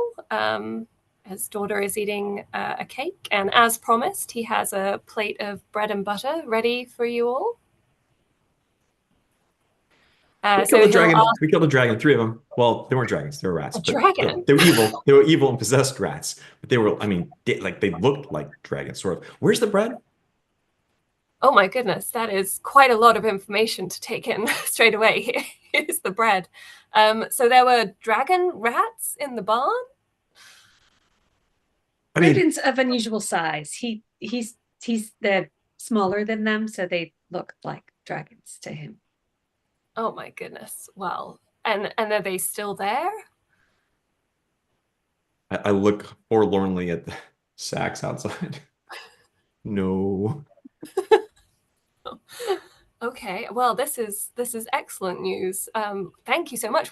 How lucky that you happened to be passing and were able to save my barn from these rats. Actually, we were here to get some special flour for Mary at the Bay Tree Mary. Cafe. Oh, of course, Mary. Yes, well, now that the rat problem is dealt with, I will be happy to mill you some flour. I have some new sacks. We don't want to use those rat sacks. So, I mean, it'll probably take me a little while, but you're welcome to stay the night, perhaps in the barn, and I can give you some food while you wait, because I'll need to set everything up and do that, and then you can go back in the morning. Does that sound good? Sounds good to me. Nice long rest. Yeah, That'd be good. And did Mary say that the critic was coming? I don't think she gave you a timeline, but I think you're fine. Okay. I mean, like, That's fine with I me mean, we then. can offer to try to help pack the sacks of flour. Yeah, you can certainly offer. He'll kind of say, "Oh, okay. What experience do you have in milling?" Lots of experience, all the experience, tons. I just killed a dragon. I mean, a rat. Didn't you hear me? Um, if you're trying to lie to him, you're gonna need to give me a deception check. I don't know how much experience in milling you have as a quirrell. In Theo's head, these are not lies. These are interpretations of his experiences. Okay, I don't have any experience packing sacks of flour, but I'm willing to learn. I'm willing to learn. Okay, well, I mean, anyone who wants to help is welcome to help. It'll still take me about the same amount of time because I've got to set the sails up, get the grinding right. But I'm very grateful for any help that will help me get ahead of the orders that I've had to miss while the barn's been infested.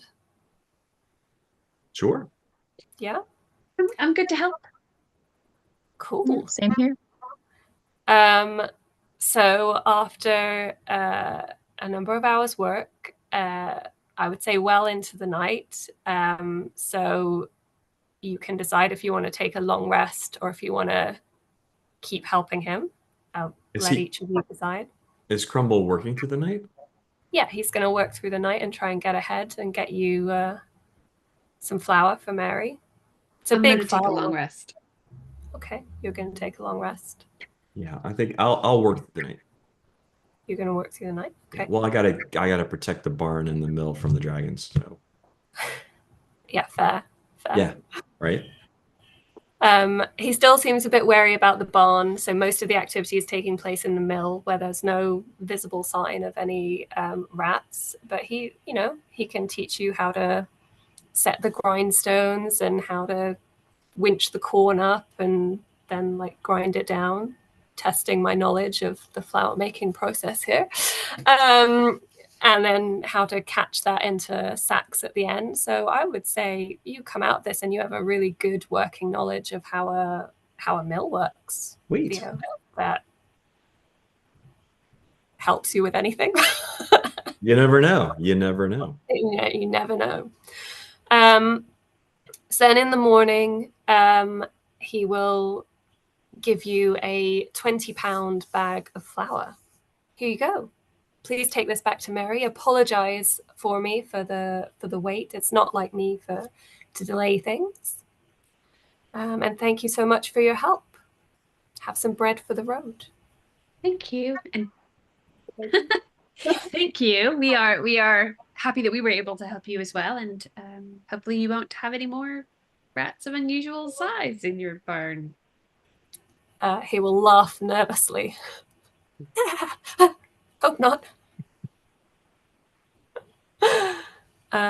Okay, who is carrying the bag? I can carry the bag, perhaps. Okay. Can you give me a strength check? Yep.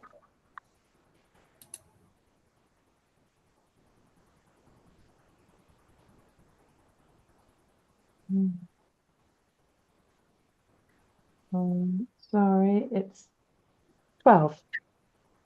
12. Okay, the bag seems a little heavier than you would expect when you're lifting it up, but that soon passes and you are able to lift the bag. And I would like to know what your passive perception is, Hetty. Oh, how do I do that? Hang on. It should be written on your character sheet. Okay. It says under senses. Under senses. Perception. Hang on. Just says +1. Am I looking? Oh, passive's at 11. Found it. 11. You notice nothing amiss with the bag, and you are carrying it, and you're very happy about that.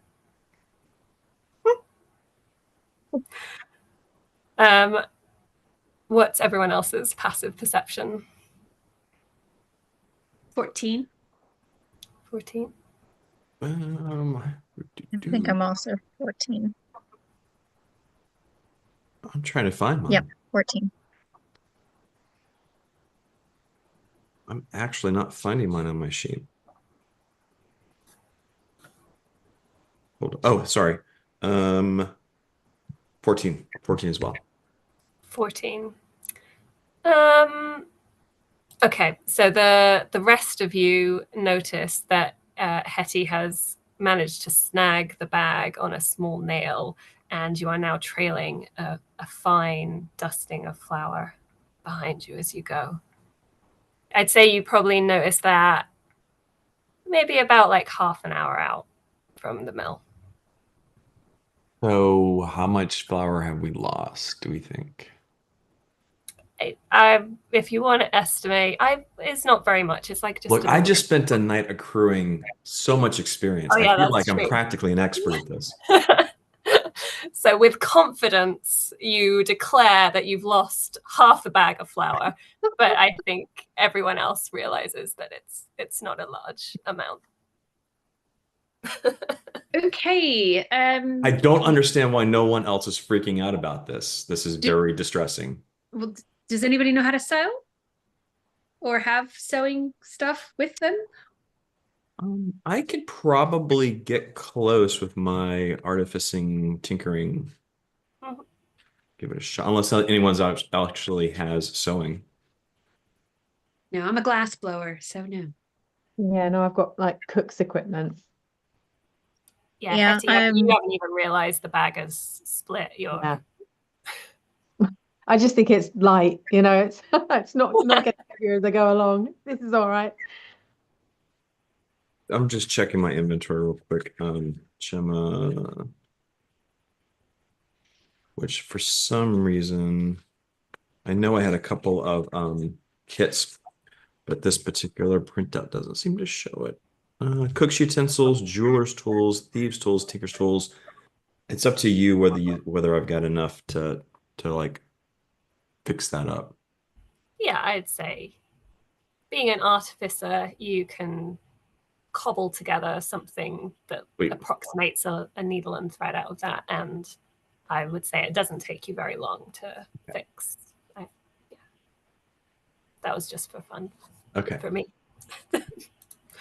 We still have half a sack missing though. What are we gonna do?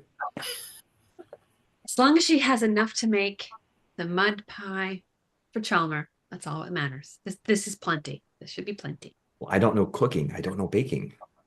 Well, Hetty does. Hetty, what do you think? Yeah, I think that should be plenty for making a, standard cake or something. Yeah, this is a big sack of flour, isn't it? It's pretty huge. Okay, but if she asks, this is how we got it. Right? We all have to agree on this. We'll just let her know that there was a small incident on the way to town, and it's fine. It's fine. It's I'm fine. worried about the pastries. I'm worried about the pastries. Come on, Liara. What if she's upset with us? I will handle it. Promise? Yes. Okay. It's okay, Buttons. It's okay, Buttons. We'll get pastries, I promise. Okay. So I guess you head back to the cafe. Yeah. Okay. So you walk in. What time did you set off? Would you say in the morning? Pretty early. We wanted to make sure we didn't miss Chalmer, so as soon as sun up. Okay. Okay.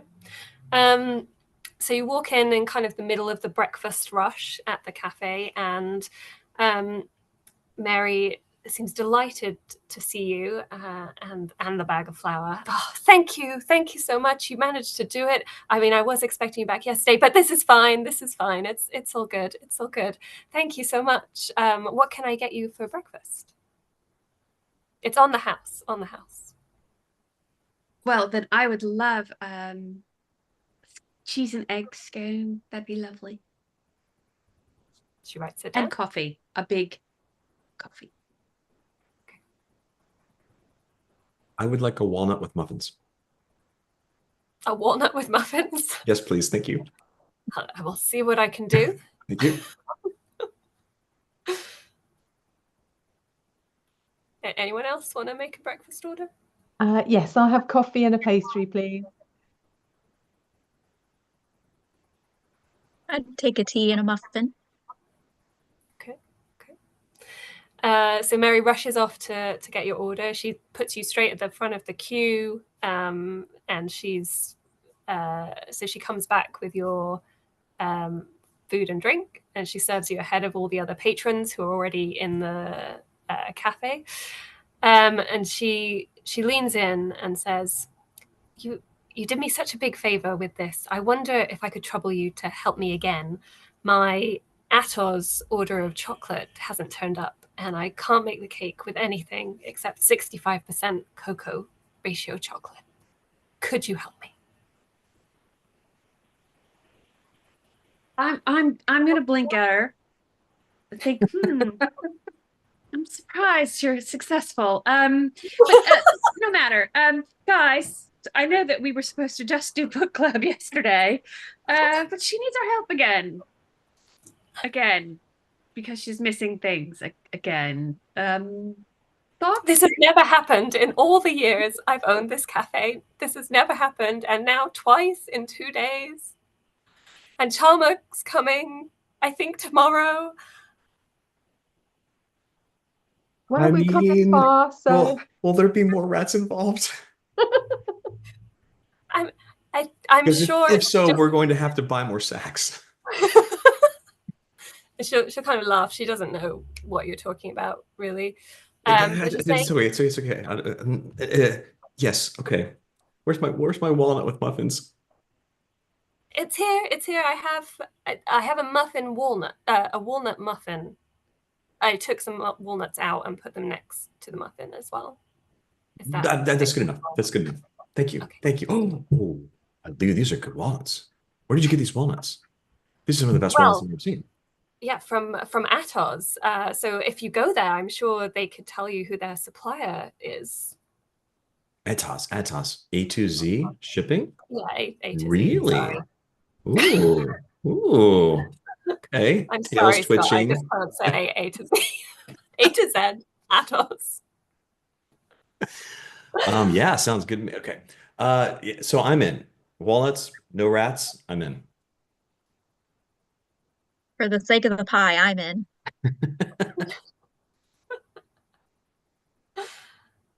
Thank you. Thank you so much. Please, obviously, finish your food before you set off. You know where the A to Z Atos offices are. ATOS is In the fine, center. Gemma. ATOS. Not everybody watching knows what ATOS is.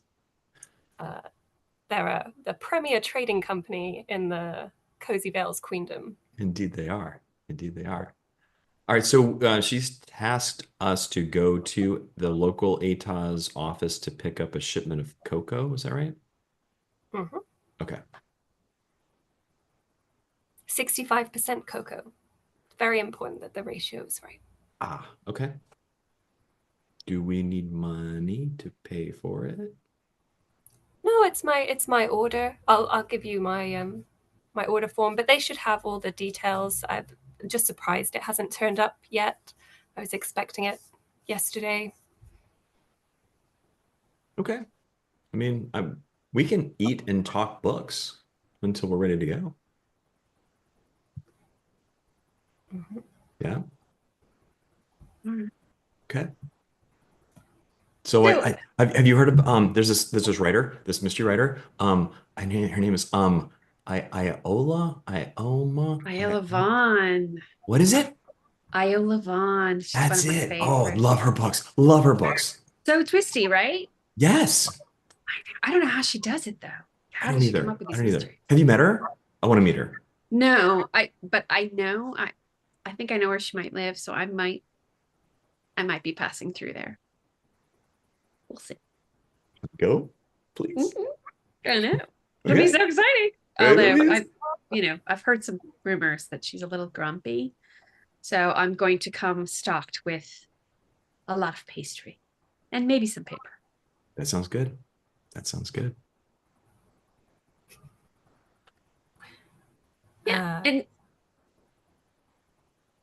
anybody else want to talk about is there anything in Intera's guide that we want to maybe I know we talked about which book to read, but since we just went on an adventure and we're about to go on another adventure, I'm kind of leaning more towards Intara's guide because it's all adventure, right? She went from town to town. She went to places that I've never been. Yeah, she went to a lot of Vales, many Vales. She's not from here, by the way. She's from a different country. She was doing all kinds of really interesting research too. I'd love to read that. Yeah. Yeah. It's supposed to be really good. Really, really good. I don't know if Chalmer's read it. Does he read? I think he reads. I mean, he's a satyr. Satyrs read, right? Yes, they must read. I wonder if he's read. Ooh, Yes. can I get his signature? I wonder if I can get Chalmer's signature. Do you think he gets signatures? I'd pay him for it. It'd be amazing. Could someone sketch us while he's like signing my stuff? That would be super cool. Does anyone here draw? Anyone an artist? And Theo just takes off down a scroll hole until somebody stops him. Right. We're gonna go. We're all done. Let's go. Let's walk. Let's walk and talk, Theo. Let's Okay, walk okay, and cool. talk. Yeah. Maybe just walk, Theo. Yeah, I can walk well, how far is it? It's not an hour, right? No. It's Okay. center of town. Okay. It should be taking Okay, yeah. I won't write buttons in. That's good. I can walk. Walk and talk. Got my wallet. We're good. Okay. So you head into the city, which thrums with people and noise as folks go about their day, and there are carriages carting goods and people trundling along the streets. The buildings are close together and get closer as you reach the center, leaning against one another and stretching up 3 or 4 stories, topped with red tiles that gleam in the sun. If anyone wanted to stop for any shopping, there are shops around that you are passing.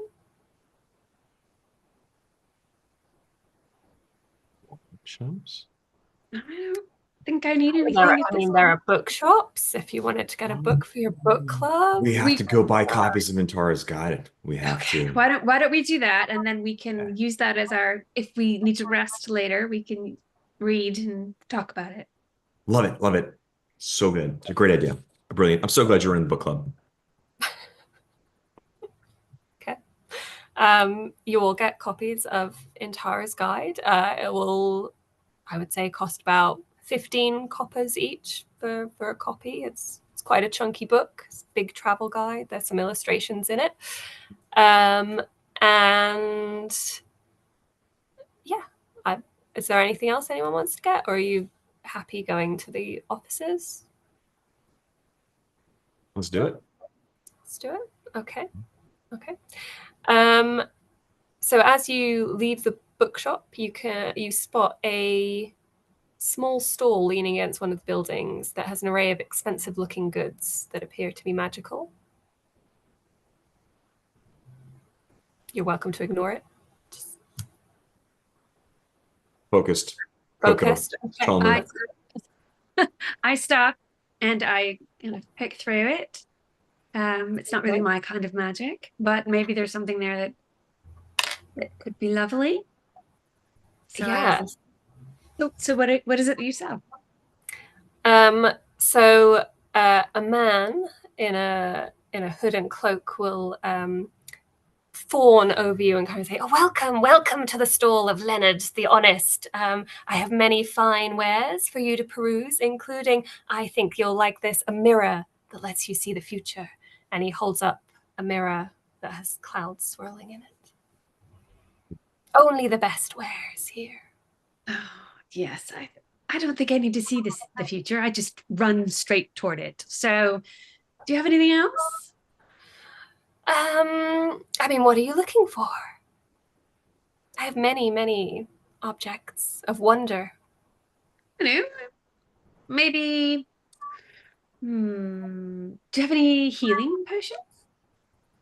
Yes, only the finest healing potions here. And he'll dig around under his stall and hold up a small bottle with a very colorful liquid in it that seems to fizz a little bit. And for you, only 5 silver. 5 silver. Is this a Yes. lesser restoration? What is this? It's only the finest magical quality healing Can I potions. insight check him if he's telling the truth? Absolutely, you can.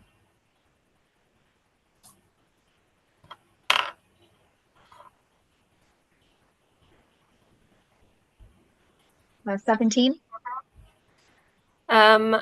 So as you are paying him a lot of attention, you will notice that he'll suddenly start scooping his wares away into a box, and he'll kind of be looking over your shoulders as he does that, and then he'll be like, "Well, I must move on." And if you turn around, you'll see a member of the watch sort of walking past, and he'll be packing up. And when you turn back, he's gone. Yep. Cool.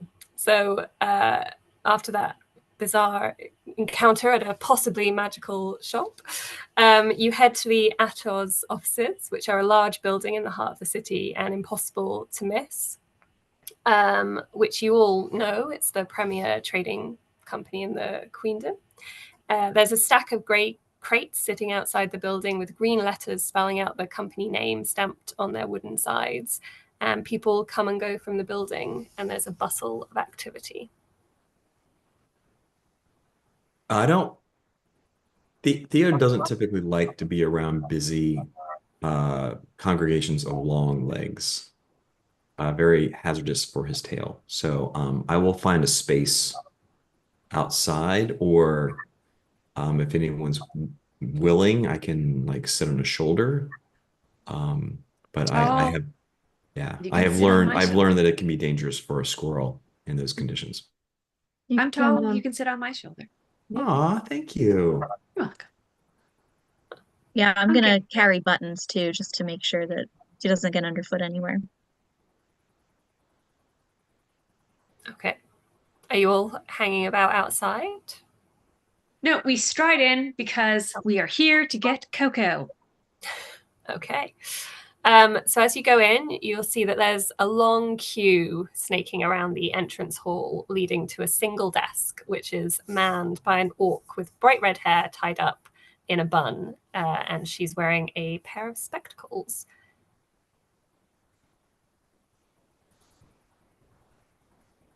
I tap the person on the shoulder in front of me and say, is there a reason that the queue is this long? What's happening? Yeah, so the person in front of you will kind of sigh and just say, yeah, I've been here for a while.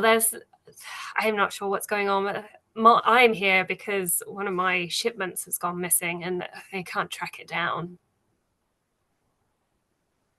I mean, why are you here? There seems like a lot of you to be at the We're offices. we're here to pick up a shipment that has also gone missing. Guys, do we want to go see what's going on and see if we can help find missing shipments? I go where you go. Okay, so Liara just cuts the line and goes straight up to the desk because she's all about action. And she says, "Excuse me, there seem to be a lot of missing shipments. Is there something that we can help? We're adventurers, sort of. We're a book club. We're a book club aspiring to be entire guide adventurers. So can we help?" Okay, so the orc on duty will sort of look at you and she'll say, Miss, you're going to have to wait your turn. The back of the line is over there. Yes, but we don't need to wait if we're trying to help you. We want to help you help us. So how can we help you? I am a clerk at Ados and I do not need any help. I am trying to see to all these people. There's a lot of them. It's quite stressful. Please wait your turn. So I turn around to the group. Okay, guys, that didn't work. Should we just ask each of these people what they're missing and see if we can go find it? Or what do you want to do? That's a lot of people to ask. Yeah. Would we even be able to keep track of that many things? No, but maybe we could find a clue. Did you all leave the queue? Just so I know. Well, I had to. Yeah, you had to. The R is up the front. Yeah, I think I would have just followed along. Okay. So now the line is longer. The line is moving. So despite it looking like the orc is being very thorough and kind of taking her time with each person, it's moving. Okay. So, and maybe I'd say you hear someone say it's like a 30-minute wait. Okay. Can do that. All right. So we go back to the end of the line and I ask everyone we pass, what are you missing? Are you missing a shipment? Yeah, so everyone will seem to be missing something, and it varies, from cooking ingredients to shipment of cloth, ribbon. So everyone's here, seems to be here for similar reasons that you're here. And eventually you get to the front of the queue and you see the orc again. And she'll Hello. look up. Hello, it's us, the Antares Guide Adventures Club, book club. Yes, remember us? She'll sigh and say, "Oh, you. How can I help?" We are looking for 65% cocoa for Mary at the Bay Tree Cafe. It seems to have not arrived like it was supposed to have. So she's placed an order with us. Let me check the records. So she'll check the records. Takes a little bit of time. And then she'll say, well, this is very odd. The last place we have it recorded is down at the docks, but it never made its way to the office. So the best I can suggest for today is going down the docks. I mean, possibly you can come back tomorrow and it might have been moved here. There seem to be a lot of shipments that haven't made their way here yet. Or you could go to the offices at the docks. Aaron Blackwhite is is our representative down there. You could speak to him, and maybe he'll have it there. Well, Okay. tomorrow's definitely not going to work, so sounds like we need to go down to the docks. Yeah. I agree. Looks like Bonnie might have frozen. Oh yeah, I think Bonnie's just left. Hopefully she'll dial back in. Send the orc, whose nameplate reads Hilda Verlamp, if any of you are looking at that, will say, well, if you're going down the docks, perhaps you could take this note to Aaron Blackwhite, who's on duty down there. It would be very helpful if you could. And she'll pass a sealed note to you. Sure, we will be helpful. We'll help you help us. Yes, that's nice. We'll do that Much for you. appreciated. Much appreciated. Have you read Antares Guide? I hear it's really good. We're gonna read it for a book club. It's the first book for a book club. So at this, you'll see a little spark of interest in Hilda's eyes. She'll go, "Oh, well, I love reading when I get time to myself. It's not always easy. I'm quite busy here at the offices, as you can see. So this is a new book club you're forming." It is. She's doing it. It is. It's turning into an adventure book club on feet because we've spent a lot of time walking. But yes, it is. Wow. Well, that's a novel idea. I haven't heard anything about that, but yes. How interesting. And what are you reading first? Antares Guide, I just said. Yes. Oh, that's a great read. That's a great read. I loved that. It came out last year, didn't it? Brilliant. Brilliant book. Awesome. Good. So good. Well, that's our first book. We're very excited. Yes, and we will talk about it on our way. Oh, actually, I have you on my shoulder, so we're just gonna say, yes, we're gonna talk about it. We will do this errand for you. Thank you for giving it to us. Invite her. Invite her to the club. You could join our book club. Obviously not right now because we're about to walk and talk and run an errand. But you can definitely join our book club. We meet at the Bay Tree Cafe. Oh, well, I will. She writes that down and says, well, yes, I'll see. It depends on how much work I've got and obviously, but yeah, brilliant. I love reading. So Perfect. Sounds good. We'll see you there. Okay. Alrighty. So you head out of the offices.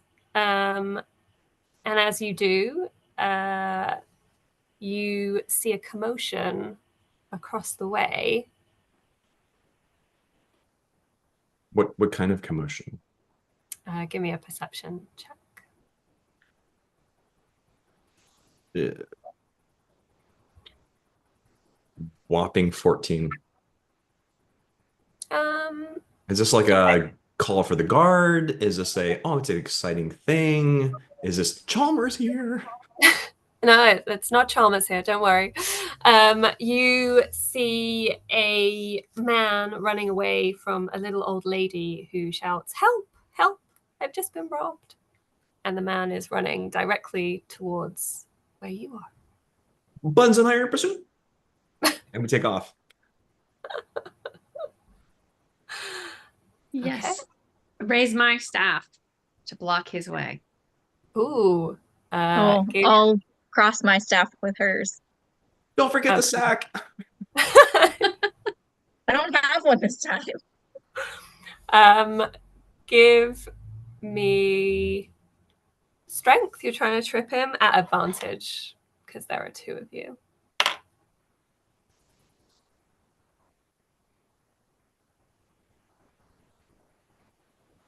Okay, I rolled a 20. A natural 20. Wow. Yes, but I'm doing it through D&D and Beyond, and it's 20. It's fine. I wish my rolls were this good when I'm playing it with my crew on Tuesdays. Anyway, you're playing it with us, and it is that good. Yeah, you managed to trip him up. He tries to jump it, but fails miserably. To caught up with kind of looking at the contents of the bag as he's running. So he sprawls to the ground in front of you. Right, so I put my stick on his shoulder to hold him down and say, "What have you taken?" And he'll sort of struggle and then realize that he can't get up, and throw the bag kind of away from him and go, "Nothing, didn't take nothing." Is the little old lady coming, or is she? Oh yeah, she's bustling Slowly, over as slowly. fast as her little legs can carry her. So she'll make it there eventually and pick up her bag. And then I feel like she'd start hitting him with it a bit. If he's prone on the ground, she'll just like be like, "How could you take my bag?" And like every time she hits, she's saying the words, she's hitting him with it.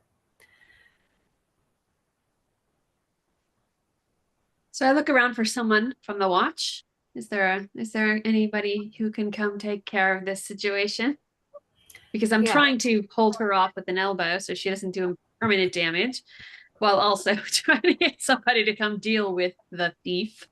Yeah, I'd say he's making a bit of commotion. She's making some commotion. So yeah, a member of the watch will come over, a fresh-faced member of the watch with very shiny armor uniform with like a badge on it, will walk over, and he looks quite excited. Well, what's going on here then? In a very dodgy British policeman accent.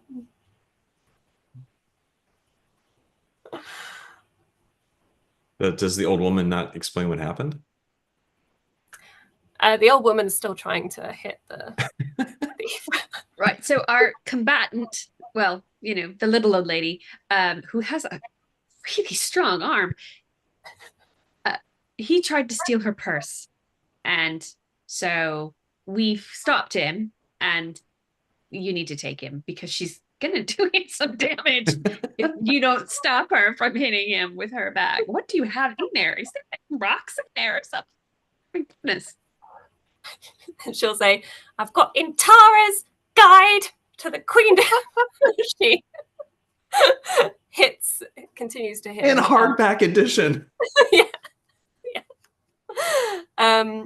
So the watchman will stand between them, and he'll try and put this bloke under arrest for theft, while at the same time trying to stop, much like you were doing with your elbow out, Liara, trying to stop the old lady from hitting him. Say, "Madam, we'll take your statement down at the watch office, but you need to come with me and you need to stop hitting him, or I'm going to have to charge you with assault."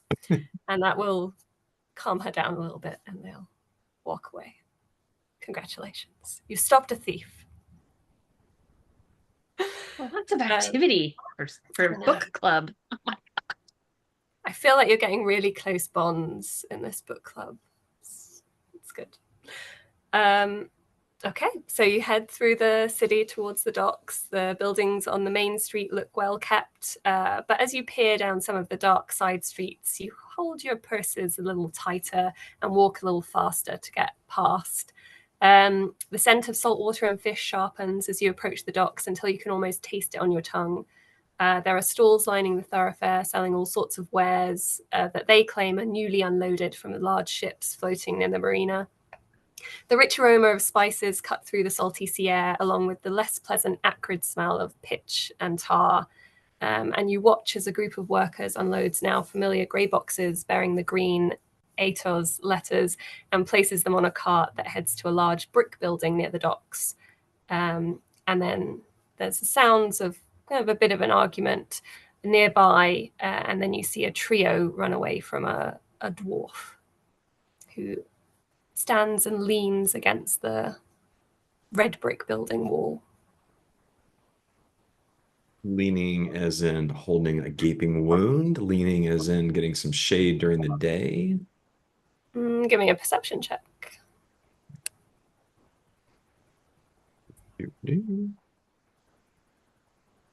Adjusted 20. So the dwarf sort of shakes his head and he'll take a drink from the flask at his hip. He doesn't appear to be injured in any way, more I think irritated. I would say you're getting irritated vibes from where you are.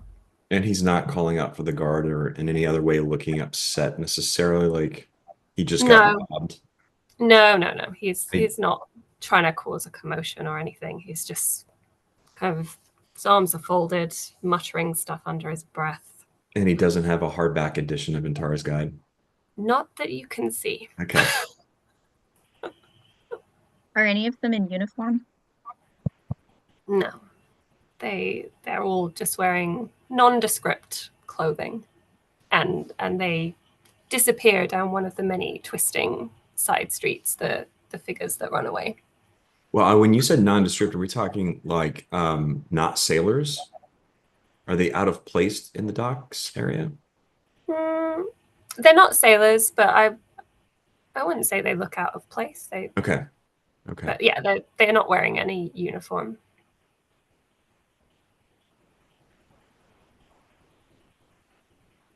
Right. So should we go deliver this letter and find out where our Coco is? I think so. Okay. Yes, I think so. Yes.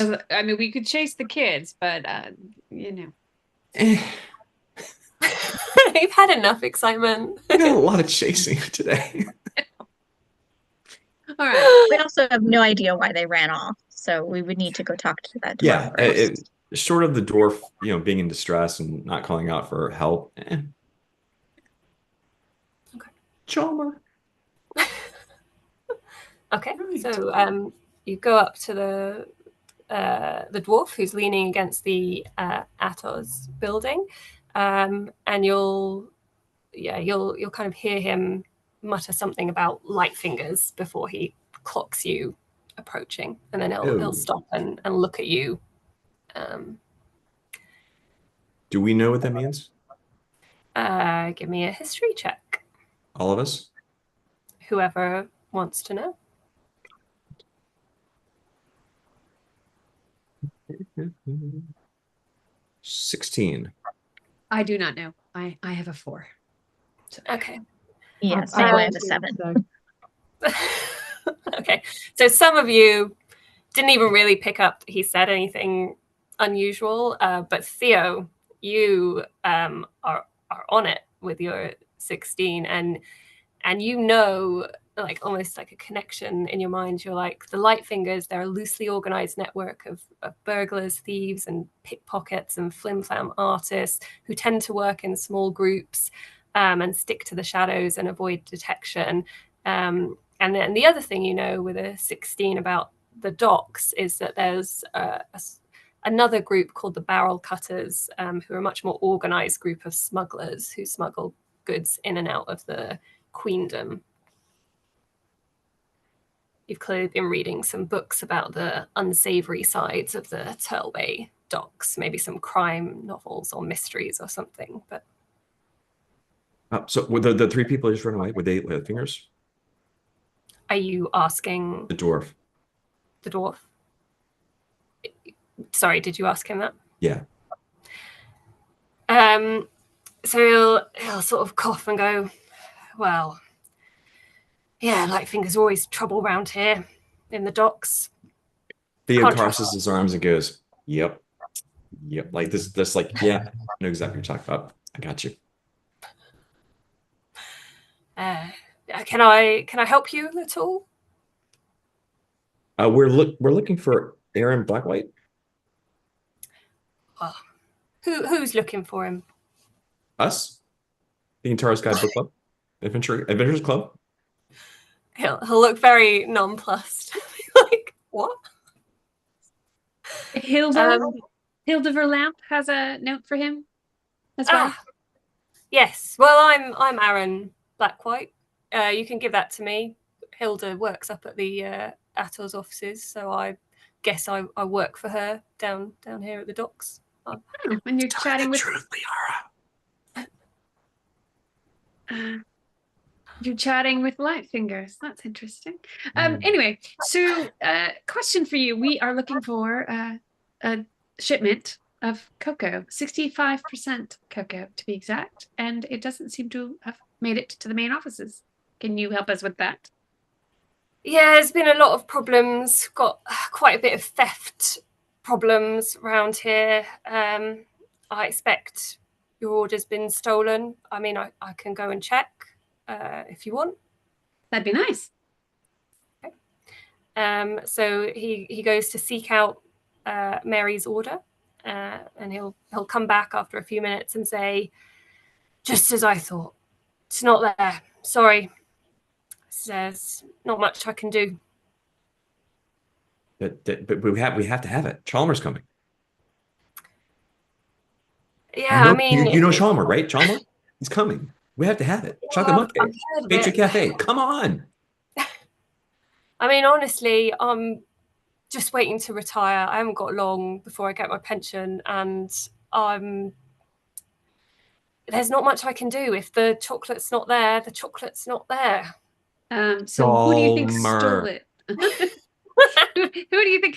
I'm gonna just pat him on the head. I'm gonna pat Theo on the head and say, okay. Who do you think stole it? The light fingers that we just saw you talking to? I mean, that would be my best guess. They do like to steal things. I mean, everyone knows they've got their headquarters around here, somewhere called Crooked Alley. Not that anyone knows where that is. They might have it there. Crooked Alley. So you know a lot. So Crooked Alley, headquarters for the light fingers. What do we think, guys? You want to try and find Crooked Alley? Yeah, I think we should. We need that chocolate. We have to. We need it. Okay, let's go find Crooked Alley, and we'll come back to you. So okay, so hang on, time out. So did you give Hilda's note to him? Do we trust him? Do we think this is really him? Oh, No. I think it's him. I think he's doing You some think dealings this on the is side. Aaron? And you gave him the Yes. notes? Yeah, because he went into the offices and looked at the reports. Okay. All right. But So I- are you trusting this guy? No. We don't trust this guy. Okay. But we believe. Okay. This Sorry, is the I coolest book club ever, by the way.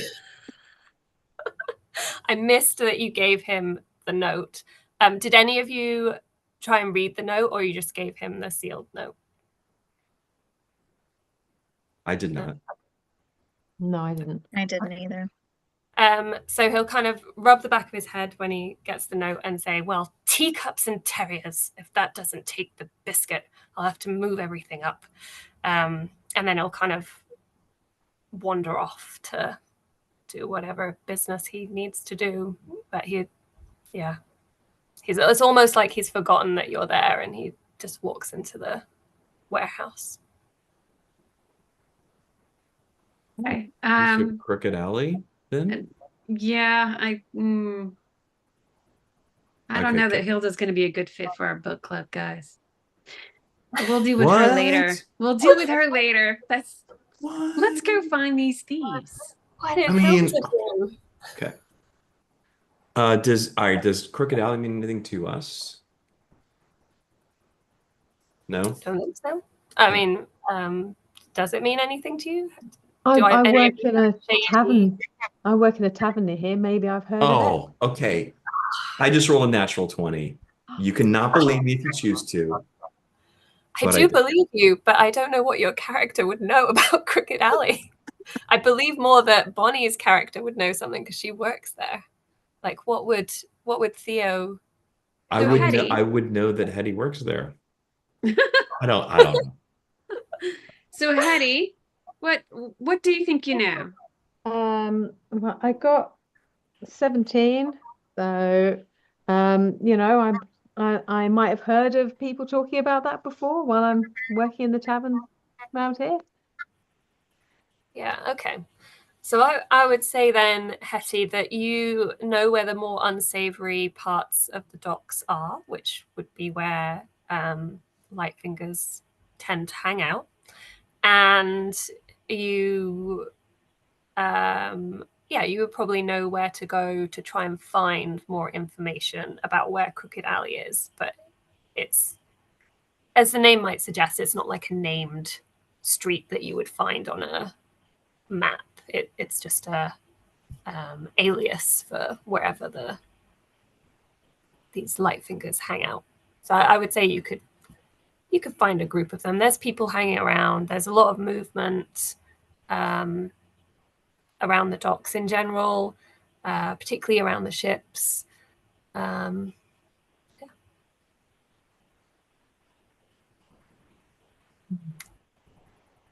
Do you want to go find someone to talk to, or? Yeah, Hetty, let's go find people that you think will know something. Okay.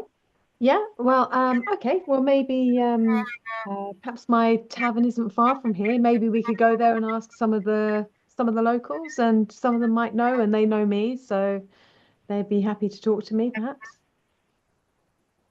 Yeah. Okay. Sounds good. Yeah. Well, let's you lead this one. What's your tavern called, Hetty? The Shady Barrel. The Shady Barrel. That's now canon, by the way.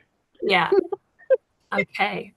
So you make it to the Shady Barrel, where it's not quite like Cheers, where everyone like raises their glasses as Hetty walks in, but you get a few nods, and the people working there definitely know who you are and give you some smiles, and one of them like even says, "Oh, I didn't know you were working tonight, Hetty. I thought you had a few days off."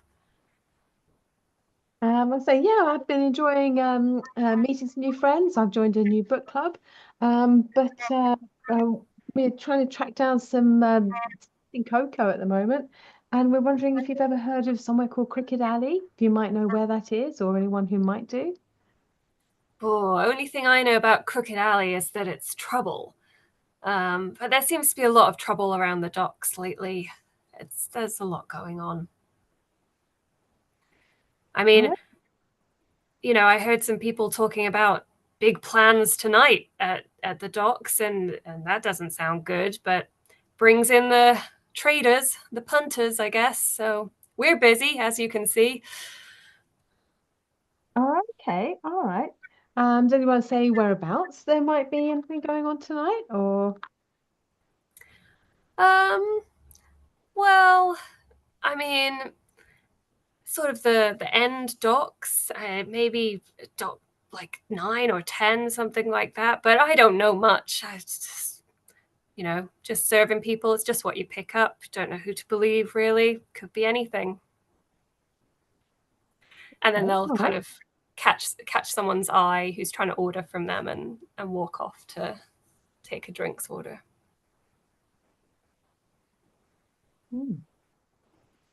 Okay, well, we could maybe check out those docks then, or maybe everyone would like to stay and have some stew. It's very nice stew here in my tavern. They said 10 o'clock, right? It's early still, so yeah, maybe we should see if they have any nut ale and have some stew. Do they? I'd say it's a tavern. They have all types of ales and strong and soft drinks. Theo just is beyond himself. Like yes, it is Christmas and Thanksgiving and Easter all rolled into one for him. Winter's tide, Lantern's night, summer's tide, the whole 9 yards, all of the holidays into one. He is ecstatic. Is nut ale alcoholic? Oh, the very most alcoholic. Okay. So you get served very quickly because everyone kind of knows Hetty. They give you some preferential, you don't have to wait at the bar for as long. And yeah, you get your nut ale, which you can drink and give me a constitution save for, I think, Theo.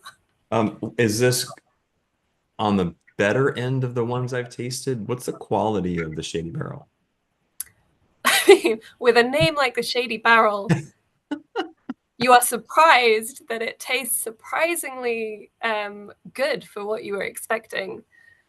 It seems clean. The glass is clean that you get it in. I'd say it's a pretty decent mug of nut ale. Okay. Well, it must be because it hits me like a ton of bricks or walnuts, as it were. I rolled a 5 constitution check. Oh, okay. Yeah, I would say you are drunk, off of one large. Maybe they gave you a large, like a pint of nut ale, and obviously you're a tiny squirrel. So yeah, I'd say you're drunk, and you might get some disadvantage on stuff depending on what you try and do later. I proceed to loudly extol the virtues of the book club, the Antara's Guide Adventurers Book Club. However, I am talking incredibly slowly. It's the best book club ever. And so I'm imagining some of you were very happy to see that Theo is actually slowing down, as it were. And he will Yes. continue to order nut ale until someone cuts him off. We're cutting you off. Okay. I've already gone to the bar and asked for a big thing of bread, and I just shut it down in front of you and said, have some bread, eat some I food. love bread. Thank you. Is anyone else ordering any special drinks or stews that I need to be aware of? No, just normal food for me. Just Normal stew. food. Same here. Yeah. Yeah. Anyone same. else having any alcohol? Not after what I saw just happened to Theo. No. So I actually go unconscious at this point. No, Theo.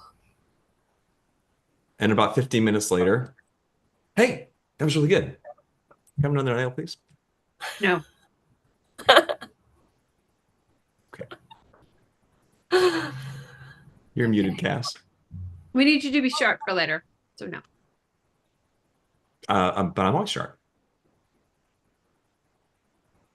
Mm, No? no. Okay. Have some bread. I'll have some bread. Okay, So what did we learn? Did we learn enough? We learned Theo gets hammered off of nut ale, but other than that, do we know where we're going?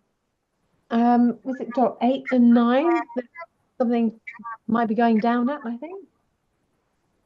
So do I hear time for another nut ale or no? No, we're gonna go to dock 8. Bread. 9. No, I said bread. I said bread. I said bread. More bread. Bread. And I mean, I'm bread. Bread. Bread. Yeah, and well, you can try and persuade one of the bartenders who know Hetty to bring you nut ale if you want, but they have been told that you've been cut off. So Now, Liara gave me a somewhat disapproving look, and now I'm feeling chastised and a little embarrassed, so I'm not going to try to sneak a nut ale. okay, I don't want to get fair. kicked out of the book club. I just got here. Okay. But we will have nut ale at our book club meetings. Absolutely. And you will regret it.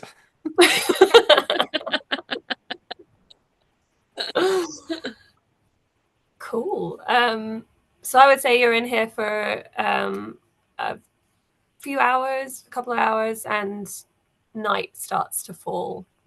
And you hear a few more patrons sort of talking to each other about if anyone knows about this big job down at the docks. And like, it seems like there's a lot of gossip in the Shady Barrel.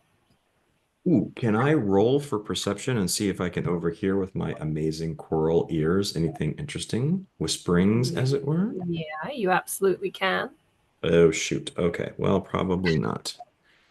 Yeah. 10. A 10. I don't think you get any new information. I think you hear that there's a big job.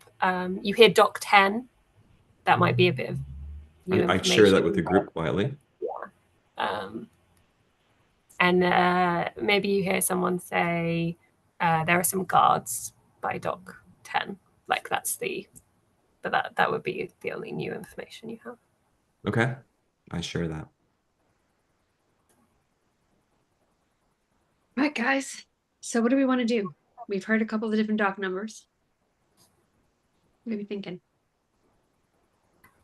I think we check it out. We grab our hardback editions and we check it out. Do we think this has something to do with the missing chocolate? I think it has something to do with a lot of the missing things. Yeah, including the chocolate. Yeah. Then let's get down to dock 10, I guess.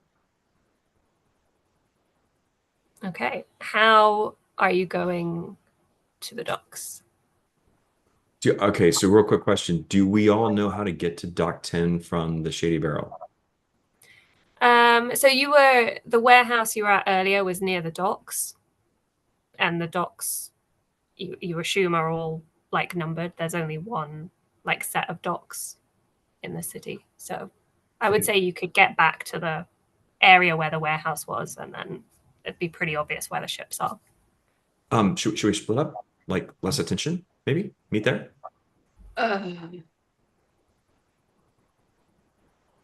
I want to say don't split the party, but if we're just gonna meet at the warehouse, then perhaps we want to come at it from different angles and see if we notice anything along the way.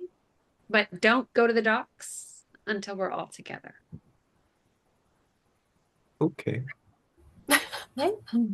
Sure. Okay, so where are you Okay, going? Buttons, here's what we're gonna do. Oh, no. Button stays with me. That was for a long distance. Fine, I will hang out with Liara. Okay, so Theo and Liara are together, and Rulira and Hetty are together. Yeah. Yep. Okay. And where are you going? And what are you trying to do? What are you hoping to see/find? So we're gonna meet at the warehouse at the brick building that we saw Aaron at, Shady Aaron, and then we're gonna make a plan. But I think we might do a stroll to the docks, as if it's just a nice night out. We're just catching air, Okay. and we'll talk about the book while we're walking. Nice. Okay. So as darkness falls then, and you're on your way to the warehouse, which isn't too far from the docks, as you'd expect, because, shipments get unloaded and go straight into the warehouse. You hear some muffled footsteps and notice a donkey pulling a cart start to move towards the docks.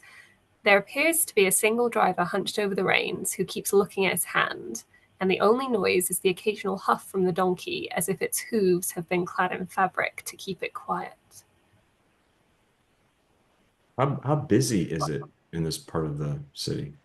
It is no longer busy at all. Yeah. So this guy's the guy in the donkey is standing out big time. Yeah. Okay. Well, except that the hooves are muffled, so they're not making a lot of noise as they trundle along the streets. Even more suspicious. Okay. Should we follow the cart, guys? It's going to be hard to do that secretly, given it's so desolate here. But I'd be willing to try. I can try to stealth, given my size. What do you guys think? I'm seeing nods. I think it makes sense. So yeah. Anyone who wants to try and follow the cart, if you're trying to do it stealthily, you need to give me some stealth checks. If you're not doing it stealthily, let me know. My stealth roll was 19. You are very stealthy. Mine was also 19. Nice. Rulira and Liara being the two. Are you an elf? No, you're a petal-born and an elf. You're very stealthy. Hetty, how are you doing? I've 5. Okay. I'm stomping So- along. Yeah. I'm seeing Liara and Rolira are kind of being masterfully stealthy on their tiptoes, ducking behind barrels and crates that they find. Theo's doing his best. He's quite small, so he's got like some natural stealth, but he's not as quiet as he thinks he is. And Hetty, maybe you're carrying like some pans or like your meat cleaver and stuff, cooking utensils, and I feel like those are clanking together as you attempt to follow Liara and Rolira in their stealthy path along the docks to where the cart is. As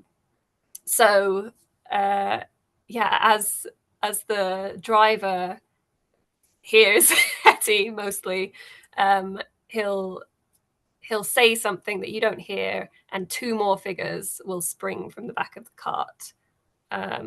Can you give me an insight check, somebody?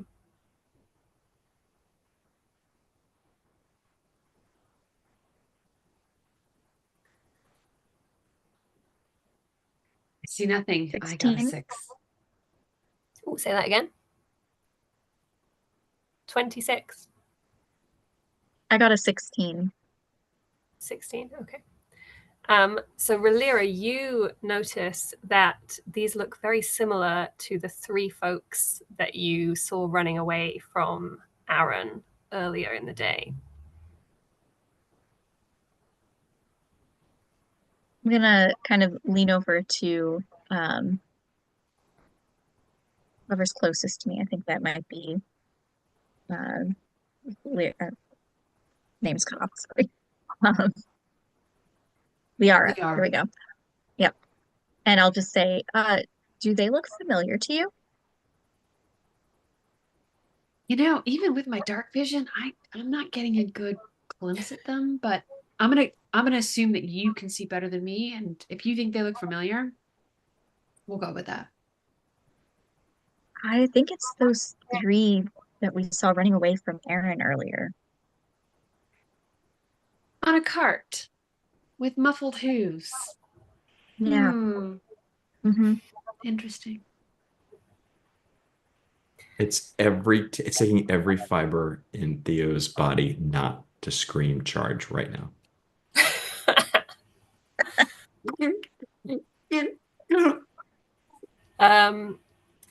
So they're all hustling the cart along. They're not looking to engage with you right now, and you see them pause. There's 2 guards set up in front of the Dock 10. They will pause. The driver will say something and start to move through. What would you like to do? I'll whisper to Liara, should I get the card? What do you want to do with the guard? No, the watch. Call the watch guard. Or just Back up. Wait. Okay. What watch guard? What are you talking about? The city watch.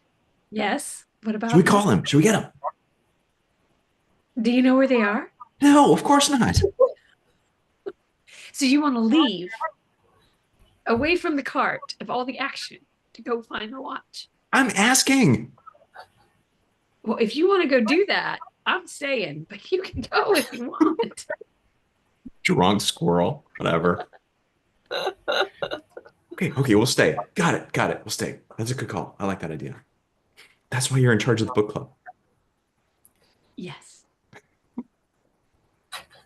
All right, guys, what do we do? So the guard's obviously in on it, right? Just let the cart through. So what do we do? Yeah. How do we get past the guard? Do we want to get past the guard, or do we want to wait for the cart to come back out and kind of intercept them once we're out of the guard's view? Yes. That sounds like a much better plan. Okay. So if you're going to do, are you doing that, like, how are you waiting? Are you standing out in the open? We're all hiding. I'm hiding behind some boxes. You're hiding behind some boxes. Okay, cool. And you're, oh, thank you. And okay, so you're hiding behind boxes. That's fine. So you're waiting there for a little while. When you see the cart come back out, it is no longer looks like it is full, and the two folks who kind of jumped down when they heard Hetty not being particularly stealthy no longer appear to be on the cart. So it just looks like the driver plodding along with the donkey plodding along, pulling a driver and an empty cart. So they're Lightfingers smuggling our cocoa on board the ship. That's our cocoa. Yeah, I kind of feel like we need to get on the ship, but should we follow them instead? Well, do they have the cocoa? No. We gotta get on the ship. Focus, Liara. Focus. I do not need you hitting me with your squirrel tail. All right, I'm just gonna say, I do not need you hitting me with your squirrel tail. I'm gonna chuck you across this dock. I have never punched a squirrel in my life, but I swear I will do it right now. So is anyone guarding the boat ship at this point? So there are two guards between like the gangway that or the what do you call it, like the wharf, like a bit of wooden board, The pier or whatever. The pier, thank you. There's two guards there who kind of, they're carrying, like one's carrying a big axe, one's carrying a big sword. They look like they are guarding it, but they don't look like they're part of any official guard, like watch or anything. They look like hired Private kind of muscle, and they're the people who stopped the cart and then let it through. So they're those two people. I mean, short of swimming, no other way to get to the ship without encountering them. I'm guessing we can't stealth past them, is what I'm asking. You can certainly try. Oh. I have a thought first. I have thaumaturgy as cantrip. So if we can figure out something that would distract them enough to make them leave their post, I can make like a sound originating from another place. So maybe they could go investigate that. Does anyone have any ideas what might get them to leave though? Well, I might be able to create a distraction using magical tinkering. I can imbue a non-magic item with a magical property. One of those properties includes up to a 6-second long recorded message. It can emit odors or nonverbal sounds, static visual effects, up to 25 words of text. So I could create a diversion. I don't know how wide is the pier? I'm trying to figure out how we can do that. It is about 15 foot across. Okay. I have a pot. It's an iron pot. We could potentially use it as a vessel, and it can talk, and it can hop away, or it can hit them or step on them or bounce on their toes or something, and then they can give chase, maybe? What distraction do we think is going to work best? Would Selina's I'm thinking thaumaturgy fire, be better? Fire and like a fire, but I don't have any fire stuff, I don't think. Well, honestly, I don't want to be arrested by the guard for setting fire to a pier. I don't either. Anybody have any other ideas? Does the fire have to be actually burning an object? Can it, how's that work, Selina? I mean, I don't have like fire. Thaumaturgy has a few possible effects. So like when it comes to fire, I can make flames flicker, brighten, dim, or change color for a minute, but I can't like create a fire or anything like that. There's got to be torches around here, right? Well, I have one in my bag, so we could definitely torch something. Or, be really careful about it and then make the flames something. Are the guards holding torches? Are there lit torches to provide light around the docks? So you can see there's like some what looks like shuttered lanterns on the ship, which is how there's some light around the ship. The guards, yeah, they probably have one of those shuttered lanterns, but there's not overt light around. This very much looks like something's going on where people want it to be dark. They don't want to be seen. Maybe Selina can make it not dark. I could make their lanterns brighter. Yeah, you can certainly try.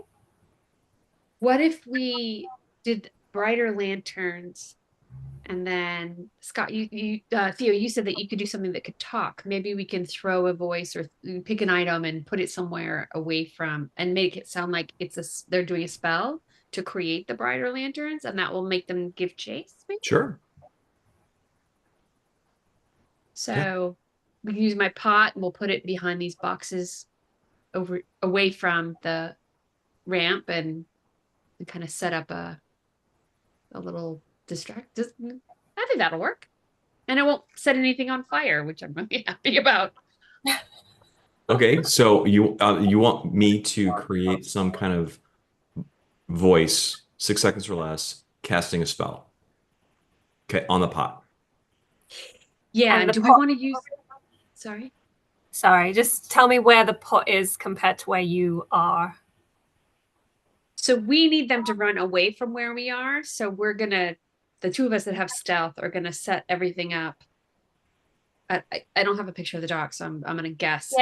Yeah. 20, 30 feet from the ramp. Where we'll set up the fake pot that'll talk, and then I'll sneak back, and then we'll, set up the flares. We'll Lyra, you can do your little thaumaturgy. And then when they run to go inspect, we can hustle onto the ship. I don't know how we're going to get off, but we'll figure it out later. Yeah, we'll cross that bridge when we come to it. Yeah, that's a later problem. Okay, cool. All right. Does this all happen, or do you need to roll stuff for it? I don't think There's so. no rolls for the thaumaturgy. Yeah.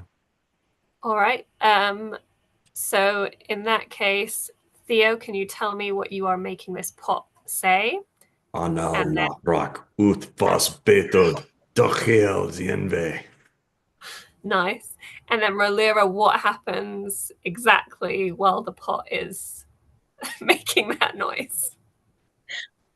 While the pot is making that, the lanterns that the guards are holding are gonna flare brighter for up to a minute. So okay. So you will then, from your hiding spot, assume you're still all hiding. Yeah. So you will hear one of the guards let out a swear word, and then the more senior guard will kind of turn to who you assume is the younger one, and say, "Go check that out. Someone's messing about out here." And so the younger one will run off in the direction of your pot. The other one will... Oh, yeah, he'll follow him. He's fully taken in by this this pot scheme that you've got going on. So he will charge after him and go, "Oh, I can't leave it to you." So you both see them sprint past you to wherever you've hidden this pot, and the dock is now, or the pier is now, free of guards if you would like to head towards the ship on dock 10. Well done, everybody. We're booking it. Literally. Yeah. Nice. Yep. Okay, the book club books it to dock 10, where you see so the ship bobs lightly in the southern ocean, and a salty sea breeze blows over your skin. There's a few ship hands going about their business in silence, and any loud speaking or noise is greeted with hush from the others. Familiar grey crates are everywhere on deck, and a dwarf who has seen and possibly heard the commotion as well will stomp over the gangplank, and you recognize him as Aaron Blackwhite. You Dun dun dun. shifty dwarf. So he'll go, "Oh, you again. What are you doing out here?" We might ask you the same thing. Look, I'm just a guy trying to get his pension sorted. By stealing things from people who have purchased them. I prefer to think of it as redistributing the wealth. We need I that leap, cocoa, man. I leap at him, on him, grab him by the collar, and scream, Chalmer! Okay, well then I think you all need to roll initiative. I think you're in combat. Not The combat. SEO, Not like, combat. No No, combat. it is. You just attacked him. I mean, you just leapt at his face. I don't really think there's much option for talking down after that. I don't want to go into combat. Too late. I mean, I think you're in combat. And unfortunately for you, you're like landed on his face and you're so squishy.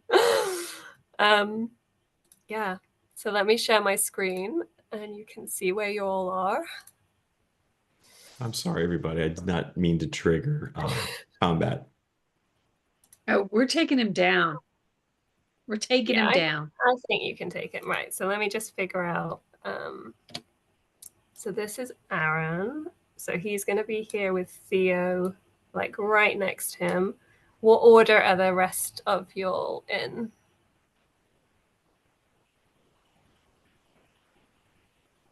I think I'm happy to be there where you've got me. Okay. Yep, I'm good being in the back as well. Go at the back. Selina, are you happy next to Hetty behind Theo?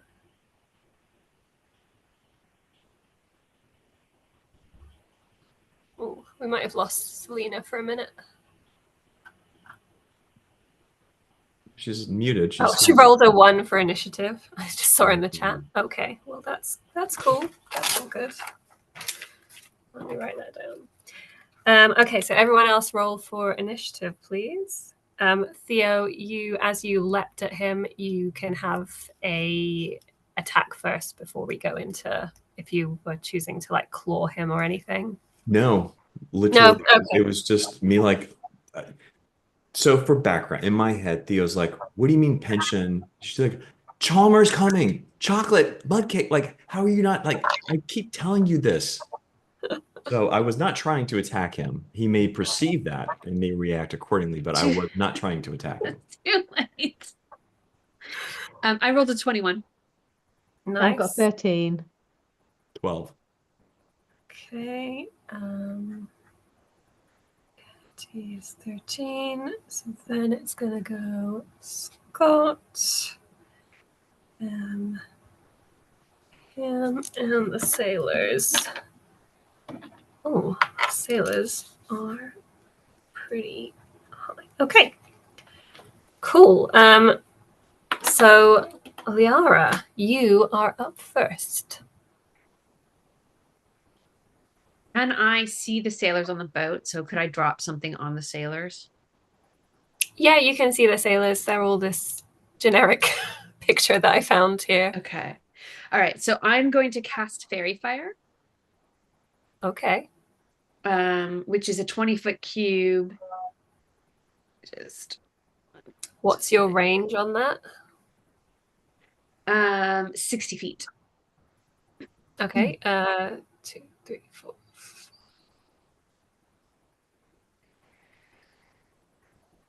So I'd say 40 feet would get you near this one, if you can see her on my screen.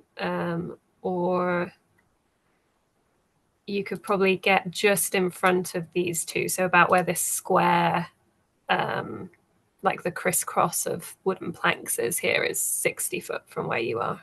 Okay. So we'll drop. So it's a 20-foot circle or radius, so that should hit 1, 2, 3, 4, 5. It'll hit at least 3 of them if we put it kind of in that square where your cursor is right now. That square. So you're trying to hit this one, and the this one? Yeah, because the other one I think is just outside of it. Yeah, because it'll be, well, so if you're putting it right in the middle here, yeah, okay, I'll say that they are just in it. I'll move them up there. Yeah. Okay. Okay, so that So- is any attacks against them, we have advantage on those 3. Okay. And then I can't really move because I'm stuck on the dock, so I'm gonna just stay. That's gonna be my action. My bonus action, I'm going to cast Shillelagh on my staff. And Okay. that's me done. Cool. Okay, so then the sailors get to move. So they, I think, are all going to start moving to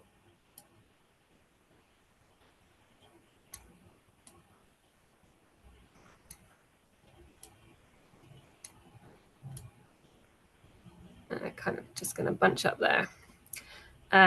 They cannot reach any of you, so that will be what they do. Hetty, you are up. Okay, is Theo still clinging to this dwarf's face, or is Yeah. he? Yeah. Yeah. Okay. Because I had a thought to kind of like shove him in the water, but if Theo's clinging to his face, then I don't, I don't really want to do that. So I'm just gonna shove him backwards then maybe. Okay. Are you trying to hit him? Yeah. Shove? Yeah, yeah. Okay, so uh 7. Yeah, that does not hit him, I'm afraid. But I Okay. think you still can shove him. What does your shove thing say, even if it misses? Um,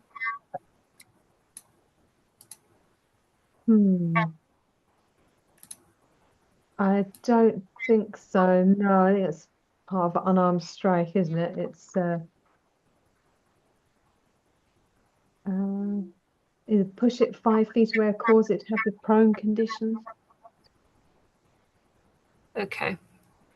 So if it doesn't say, like, even on a fail or something, then I No, think it doesn't. you just miss. I just I miss. don't think you have a bonus action.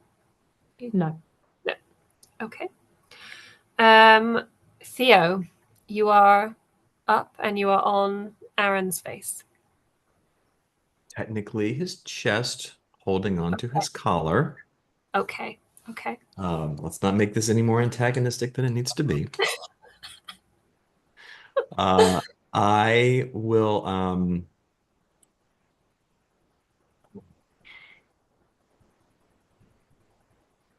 so are the sailors on the ship moving to exit the ship?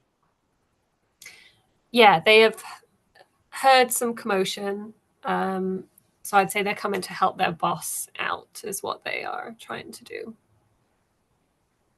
Figure out.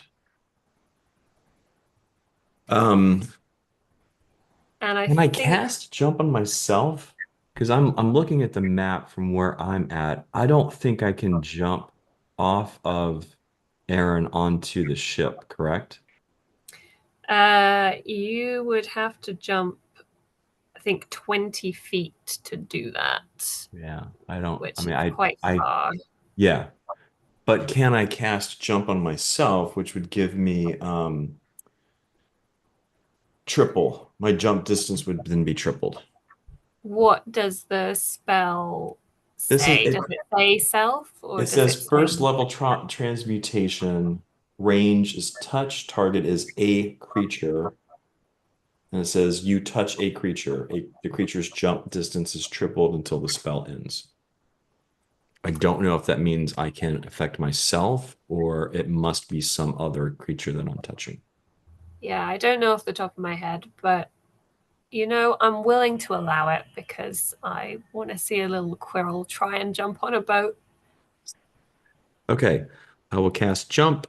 I will attempt to jump from Aaron onto the ship and run an end run around these sailors. Okay. Do you still have movement after you jump as well? I would think not in this case. It's up to you, but I would think not. Yeah, I was just wondering if the spell. It didn't say. It didn't say. Yeah, so I would say this is your action to cast, and then movement is to actually do the jump. Perfect.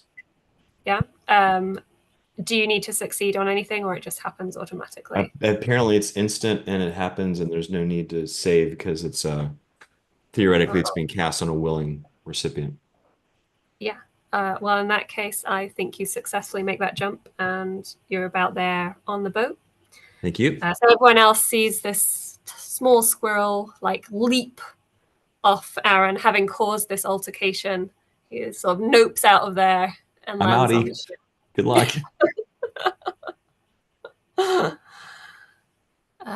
Okay. And then it is Aaron's turn. So he no longer has a squirrel on him.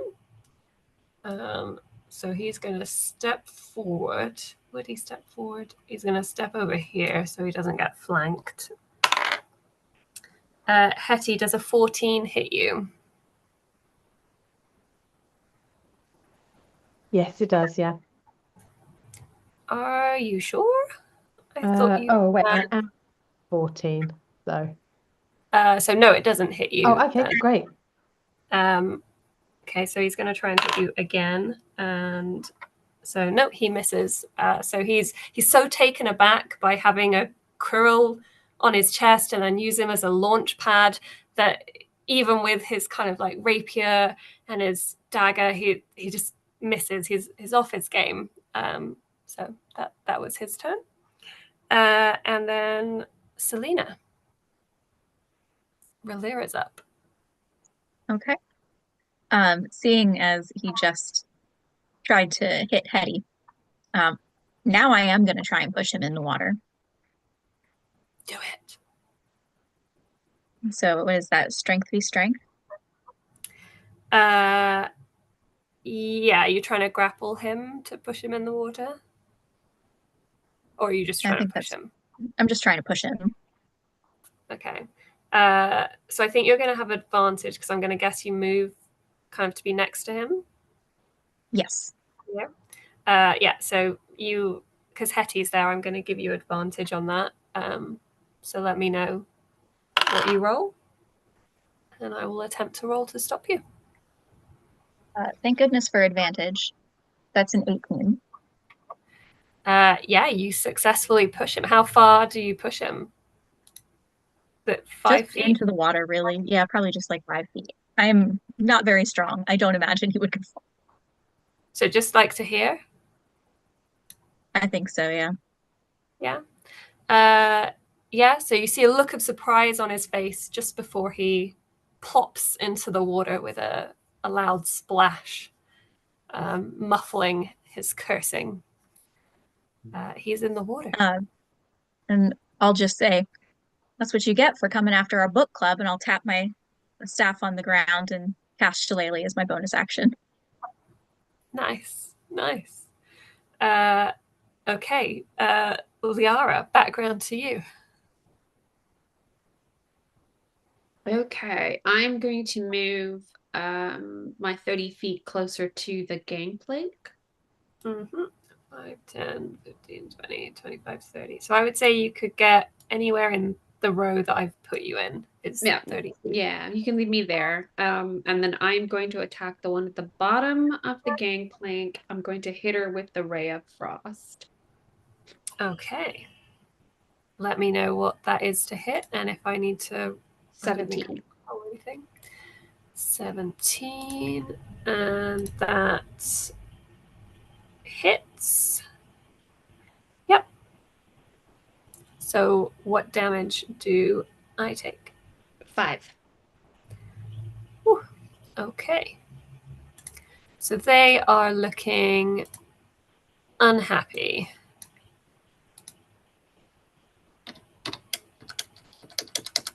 Yeah, they are not happy about that. Do you have any bonus actions? No, Shillelagh's the only one I've got, and I've already got it on, so I am good. Okay. In that case, it is the sailor's turn. So the one that you just hit is going to come and try and attack you. Does an 8 hit? No, I've got 10. Yeah. Okay. Armor class So 15. nothing happens. And I don't think anyone else can reach you, but they're all going to come here. So congratulations, Theo. You're about to be on a ship with no sailors. They have no idea what's coming. I know. I really want to see a Quirrell try and sail the ship away, but that's fine. Let's say they get to... No, let's leave them on the gangplank. Cool. Hetty. Oh, yeah, Hetty, you are up next. Okay. If I run up, can I reach that first sailor, that one closest to Liara there? Yes. Okay. 15, 20. I'd like to run up and throw a punch, I think. Yeah. Would you like me to pop you here, and then I would give you advantage for flanking? Okay. Yeah, okay. All right. Okay, I've got 17. Yeah, I believe that hits. Okay. Then I've got 12. 12 damage. Yeah. On which sailor was that? That one. So that sailor falls to the floor, totally knocked unconscious by your epic punch of 12 damage. Gone. Would you like to do anything else? I don't think so. I don't think so. Okay, nice. And just for everyone else, so this, hopefully you can see the ones I'm selecting, this one, and this one, you all have advantage on from the Fey fire or fairy fire that was cast earlier. So it is Theo's turn. Theo, you're alone on a ship. So to the north of me, there's some coiled rope on the deck. Can you move me 2 spaces above that? Here? And then 1 to the left. There. Perfect. I am going to target the one on the gangplank, trying to get to the dock. Yep. I'm going to cast Thorn Whip. And I'm going to pull them into the water as well and do 1d6. Okay.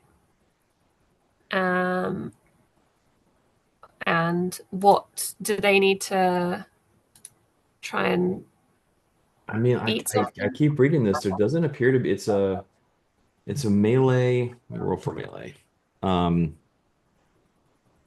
So you don't need to roll to hit. It just automatically. It says it's a melee spell attack, so I have to roll to hit, which I just rolled 16. I rolled a 16 unadjusted, unmodified. That hits. Yeah, that'll hit. So I'll do 3 points of damage and then pull them into the water. Okay. Just do the damage. Yeah, so 10 feet, is it? I mean, it's up to 10 feet. I just want to get them off the gangplank and into the water. Okay. Yeah, they are successfully in the water. Cool. And I'm screaming the whole time for the city watch, by the way. Oh, okay. Okay. Good to know. Good to know. Okay, so it is then Aaron's turn. So he's in the water. So he's going to try and swim to where there might be a ladder. Which, let's say there's one back down here. So he's gonna get out of the ladder. Let's see if he can do that. Yeah. Okay. So that is Aaron's turn. So Selina, over to you. I thought I told you to stay away from us, and I'm gonna run after Aaron with my quarterstaff. Nice. So do you need to be next to him to hit? So like Yes, here. that's a melee.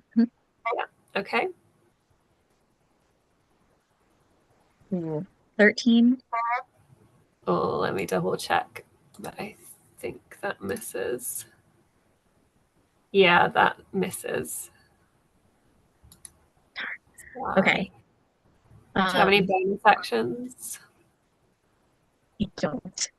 So I'm gonna take my cue from Theo and also start yelling for the City Watch. Okay. Would you like to? Oh no, I'm just gonna let you stay where you are because I don't want you to get an attack. Yeah, I think if I move, I would end up with an opportunity attack. So yeah, I'm I just think gonna you're stay right. here. Fair. Okay. Yeah, fine. So you miss. Your shillelagh kind of goes over his head as he pulls himself up the dripping wet ladder onto the dock. And he looks a bit bedraggled, but still feels like he's determined to try and do whatever nefarious deeds he was trying to do. So we're back to the top. Liara, Cass, over to you. So I hear the noise happening behind me, and I turn around and target him, Aaron, with, let me just make sure I've got enough space. 1, 2, 3, 4. Yeah. With Ray of Frost, which has a 60-foot range and is a direct line, so I don't hit Valyria with it. Okay. And I rolled 6. Oh, that does not hit. I know. So I don't know what it is. Maybe you're thrown off by the boxes in front of you, or the maybe it's just Aaron is a bit shorter than you'd expect. But yeah, it goes over his head and beams off and freezes some other crates piled up on the docks. Okay, so then I take a step. No, I'm good. I'm gonna stay where I am. Okay, that's fair. Okay, so then it's the sailor's turn.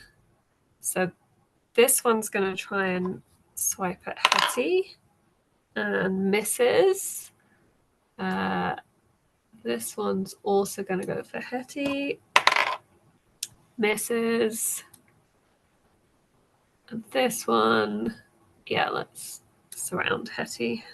They're trying to back up their friends, but they're all equally rubbish. So they all miss you, Hetty.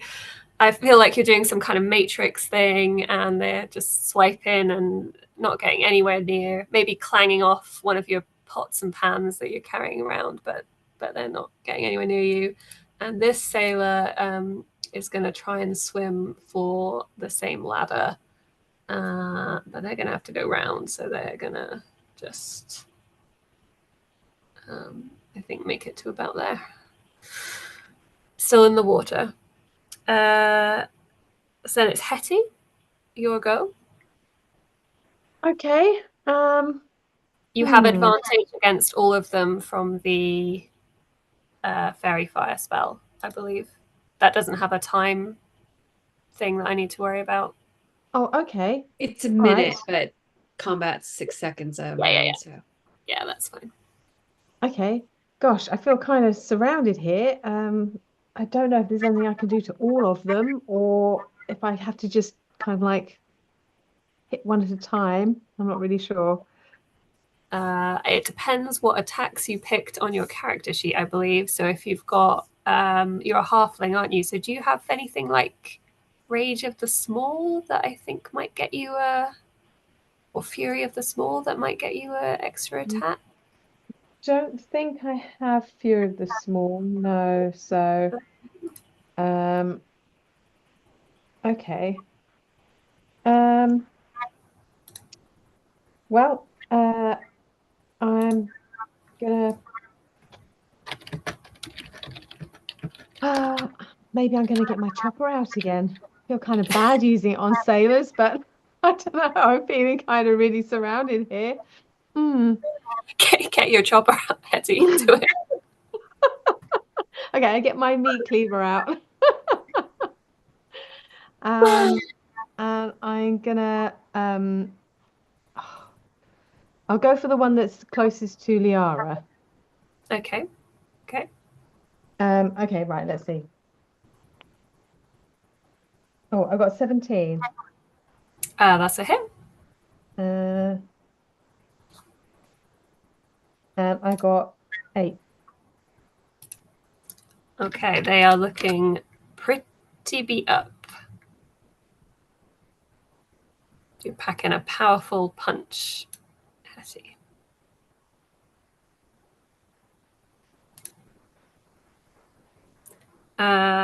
Okay, Theo, over to you. I will attempt to do the same thing. You said I've got advantage on the 3 around Hetty, right? Yes. Okay. Ooh, well, first roll is a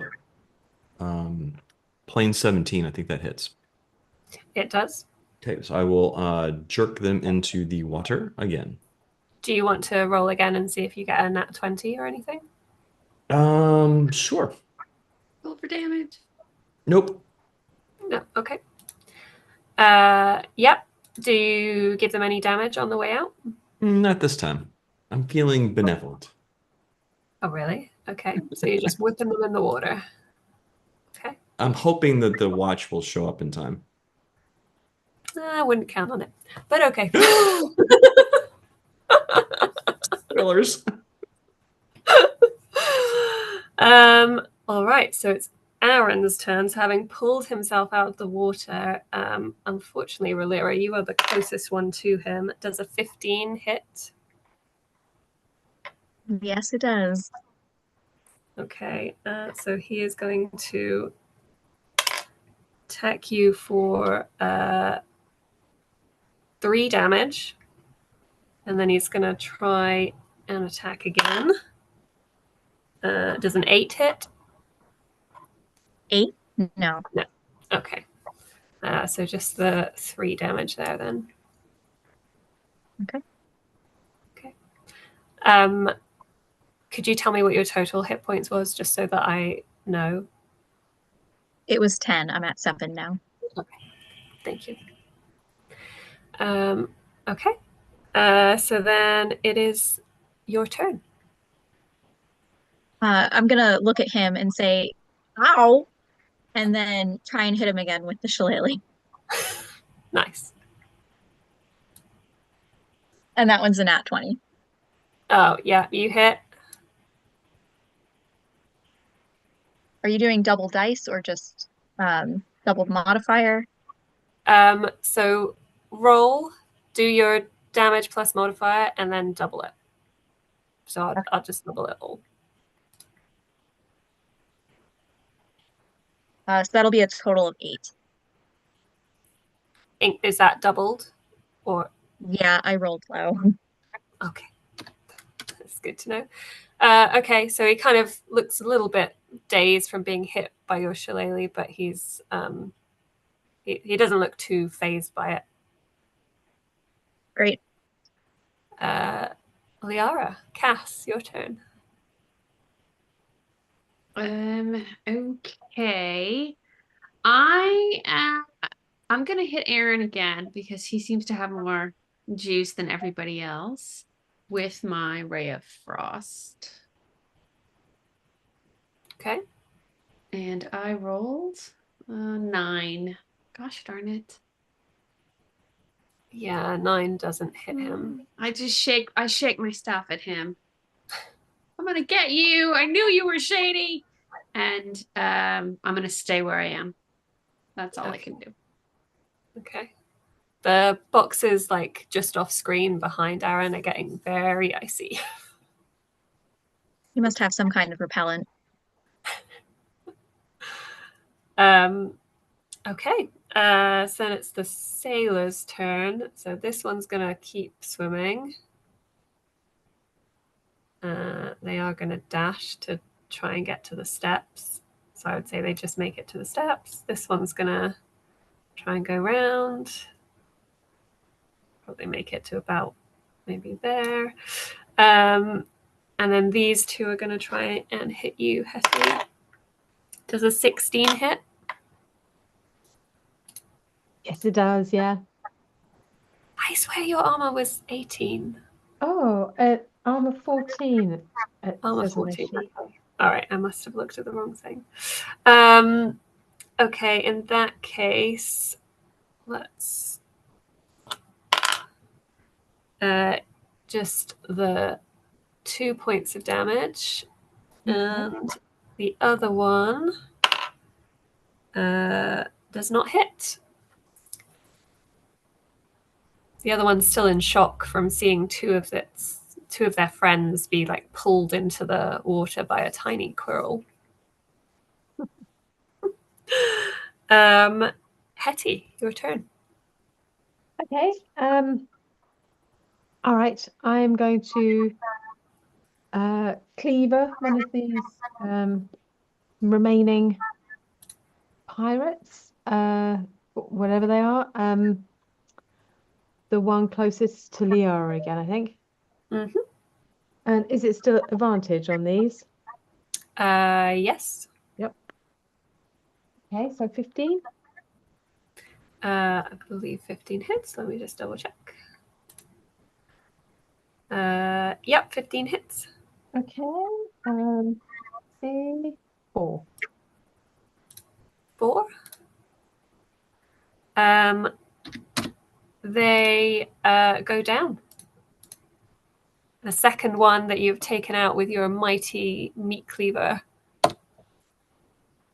Not just good for making stew. No, Hetty is hardcore. Hardcore Hetty. Theo, what you can do? Rinse and repeat. Rinse and repeat. I will go after the remaining one standing in front of Hetty because that's the only one in range. 10. I will take advantage and re-roll that. Much better. Adjusted 17. Hits. And since the watch is clearly not coming anytime soon, I will roll for damage and strike 2 points and pull them into the water. Okay. That is them. And yeah, they fall in the water right there with another splash. Okay. So Aaron is going to try and hit you again, Selina Rolera. But misses. And with his second attack does... Oh no, that wouldn't have any modifiers. So no, he misses both times. He's thrown by Hetty taking out 2 of his sailors with her meat cleaver, and Theo getting 3 people in the water with some magic thorn whip. Yeah. Perfect. Liara, back to you. All right, I was just doing the math. I'm going to move to the spot just south of Rolira so that I'm in melee range of our friend Aaron. And then I'm going to poke him with my shillelagh. And hopefully I'll actually hit him this time. Do it. Do it. There we go. 14. I think, yeah, 14 just misses. Kind of bounces off his armor. Okay. All right. That's me done then. Sorry. Sad face. And the sailors just start swimming around.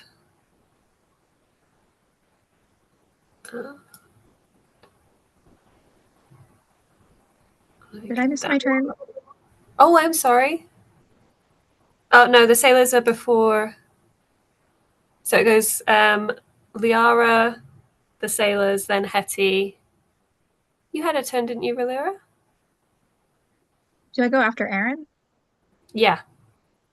No, I didn't have a You turn. want to go? Oh, I'm sorry. Go ahead. Apologies. I was skipping ahead. It's okay. I'm just gonna try and do the same thing again anyway. So Do it. try and hit him with the shillelagh. And it's definitely gonna miss. That's a 6. Yeah, sorry, that misses. You don't have any bonus action cantrips or anything? No, unfortunately. Okay. Okay. In that case, it is... So sailors have had their turn. They can't get out because Aaron's at the top of the ladder. Liara's had her turn. So Hetty, over to you. Okay, so can I reach Aaron if I run over there? 15, 20, 25. Yep, you can get to here. Okay. All right. My cleaver is glinting in the moonlight, and I'm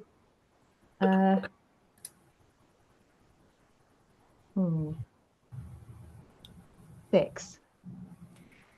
To hit. Yeah. That does not hit. Sorry. Some sort of special magical armor or something. Jeez. It's really not, but I feel like maybe I set it too high. Yeah, and you don't get flanking, and he doesn't have advantage. Okay, no, sorry. Theo, no one is within reach of your thorn whip at the moment. I don't think. Well, I mean, that is a solvable problem. 1, 2, 3, 4. If I move 5 spaces north, I should be within reach of the one sailor in the water because I'm pretty sure this is going to need to be line of sight in terms of the spell. I can't cast this through physical objects, right? I mean, if it's through if you're talking about like just your party members, I'd probably allow it, like, like magic arrows and stuff. They don't hit them. No, I'm just guessing that I would need to move here in order to be able to get line of sight on that one. Oh, on this. Sorry, I thought you were exactly. debating between. Exactly. Yeah. Okay, Yeah. so I'll take that for my movement, and then now this one has advantage still. I still have advantage on this one, right? Yes, I believe so. Okay. I'm just trying to work out which one's Hetty killed. Natural 20.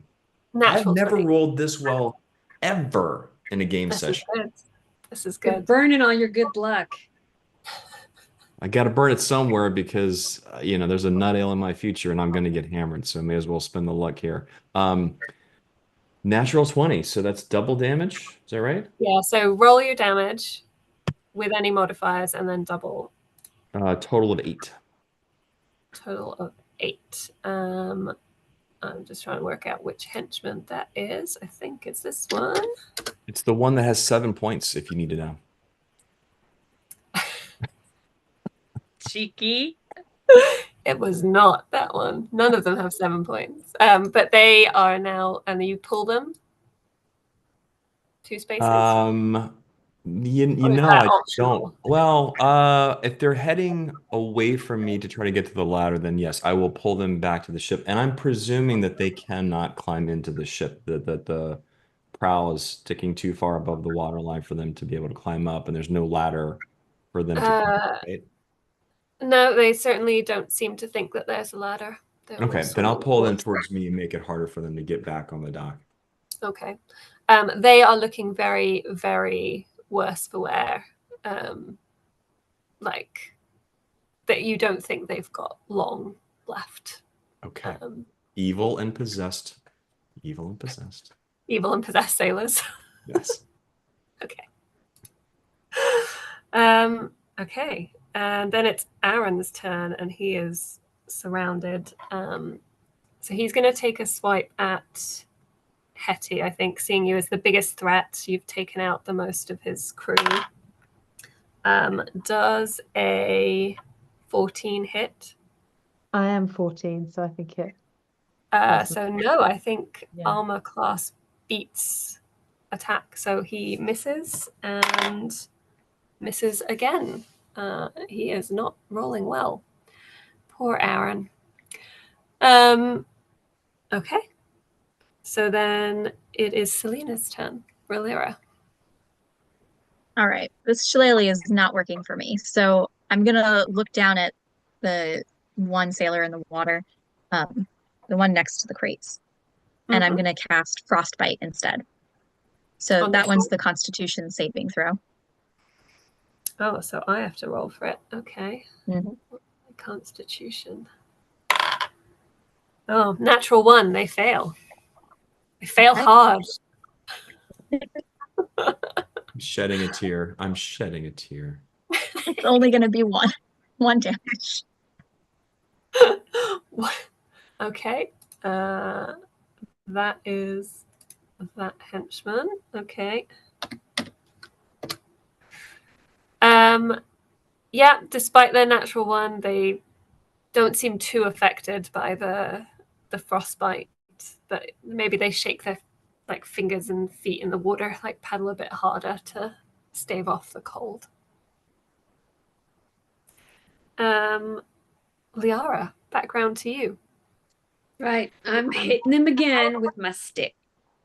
Just to say, if you step 5 feet, which won't give him an opportunity attack, round to below him, you will have advantage because you'll be flanking with Hetty. Oh yeah, let's do that. Let's absolutely do that. Let me move you to there. So you now have advantage for your shillelagh. 19. Hits. 7 points of damage. Okay, he's starting to look a little bit beaten up now. There's only so many hits with a shillelagh that a man can take or a dwarf can take. That's me done. Cool. So then it's the sailors who still can't get up because the ladder is blocked by. They're going to try and dash. Yeah, the ladder is blocked. So they're just going to be kicking it in the water. And then it is Hetty, your turn. And you have advantage because you are flanking with Liara. Okay, great. Well, I'm going to go for Aaron again then, I think, and I will. Let's see, 11. Will that hit him? No, 11 No. won't hit him. Did you roll twice for advantage? Yeah, I rolled 2. The other one was a 1. Okay. Okay, that is that then. So then it's Theo's turn again. What you can do, Theo? Move as quickly as I can back onto the dock to get as close to well, let's see. 1, 2, 3, 4, 5, 6. I don't think I can move and get anybody with an attack. So can I just do a double move and get down to the crates? The double set of crates? Yeah. Perfect. And I'll just try to pick them off as they're trying to climb up the ladder. So like to here, so I would say this row is 60 feet. So you could be there or you could be in the middle a bit more. No, I want to be on the north side of those crates so I can try to Up here? yeah, and then attack them south in the water as they're trying to get to the ladder. Okay. Okay. But with the double move, I don't have an action left, right? No, I don't think so. I think you use your action to dash. Okay. Then I'm good. Okay. Cool. So Aaron's going to attempt to hit Hetty again. Misses. Oh, but he nat 20s with his second weapon. So Hetty, if you could please take for me 3 points of damage. Okay.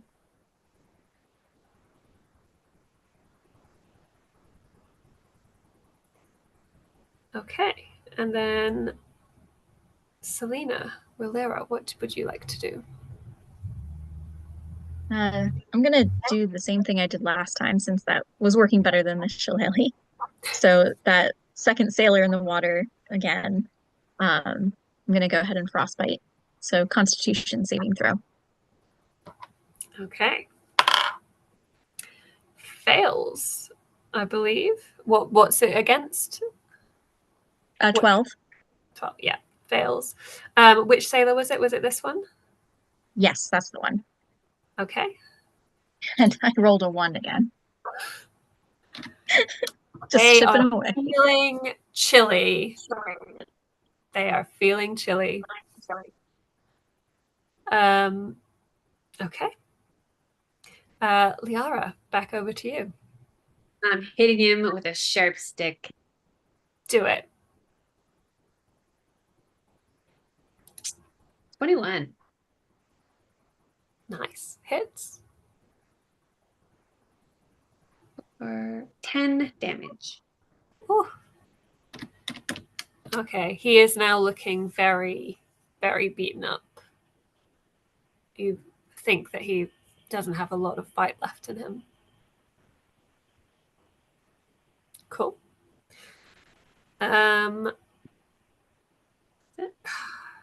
Anything else that you would like to do? No, because that was my bonus action, but I don't think I have line of sight on any of the folk in the water for the ray. I guess I could. Oh no, that was my action. Never mind. I'm good. Yeah, okay.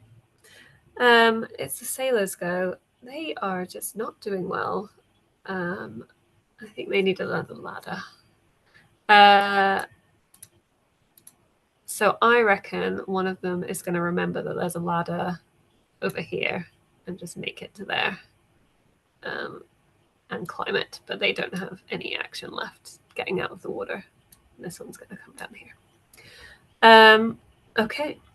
Hetty, your turn. You still have advantage. Okay, all right, I'm gonna try and chop Aaron again. Let's see. Oh, 19. So It hits. Come on, Hetty. come on. Oh, 2. 2. There's no modifiers you get to add on to. Oh, wait, no, wait. I think maybe I can add 2 to that. I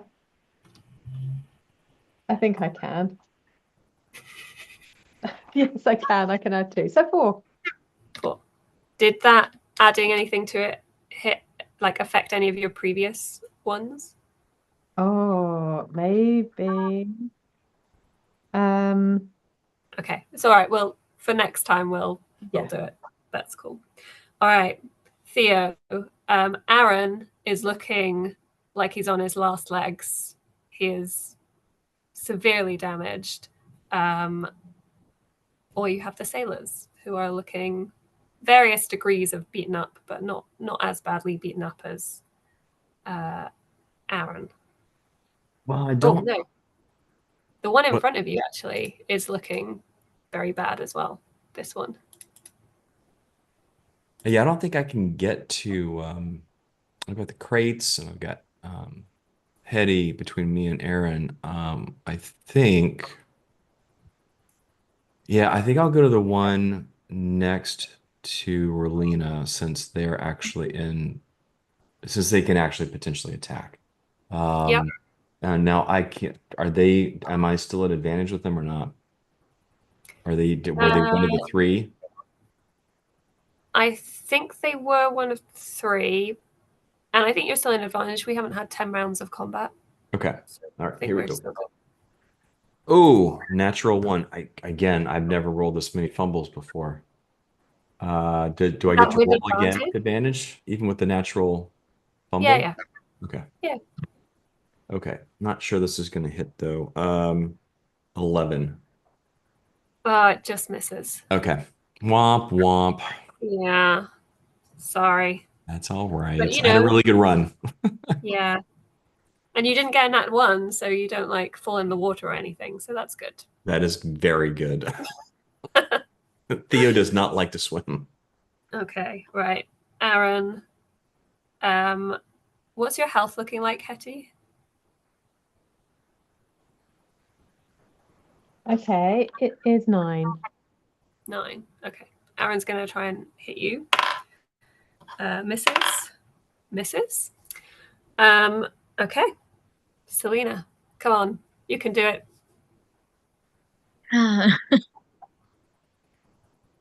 All right, let's try to knock Aaron out. Do it. So Shillelagh. Okay, that one's better. That's a dirty 20. Yep, hits.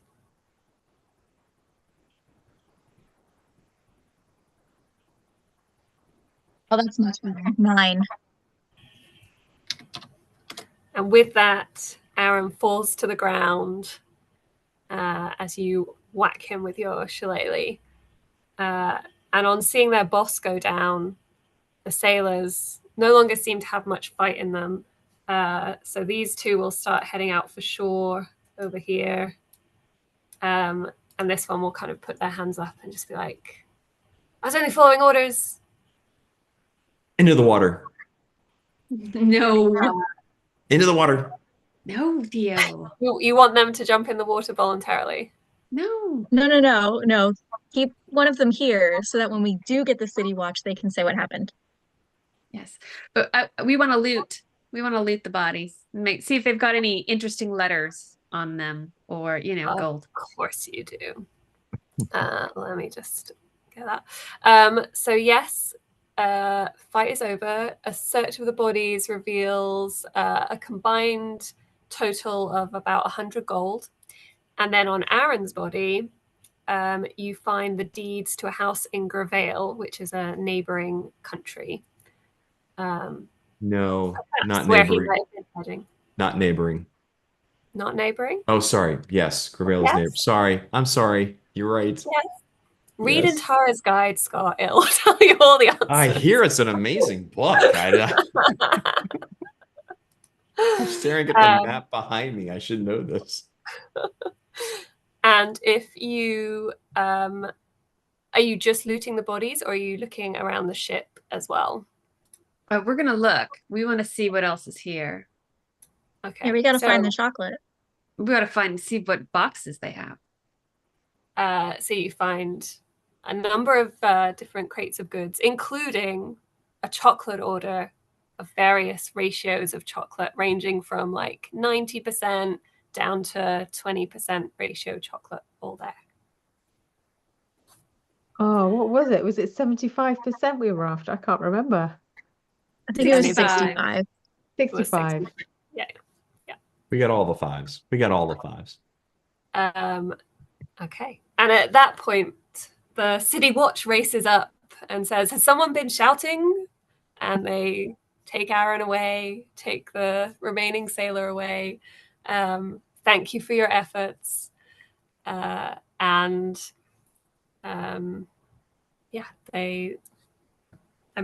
you have any paperwork on you about the order from Atos?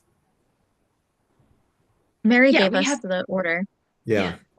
Yeah, okay. So they're not going to stop you from taking the order of chocolate then. They're very grateful.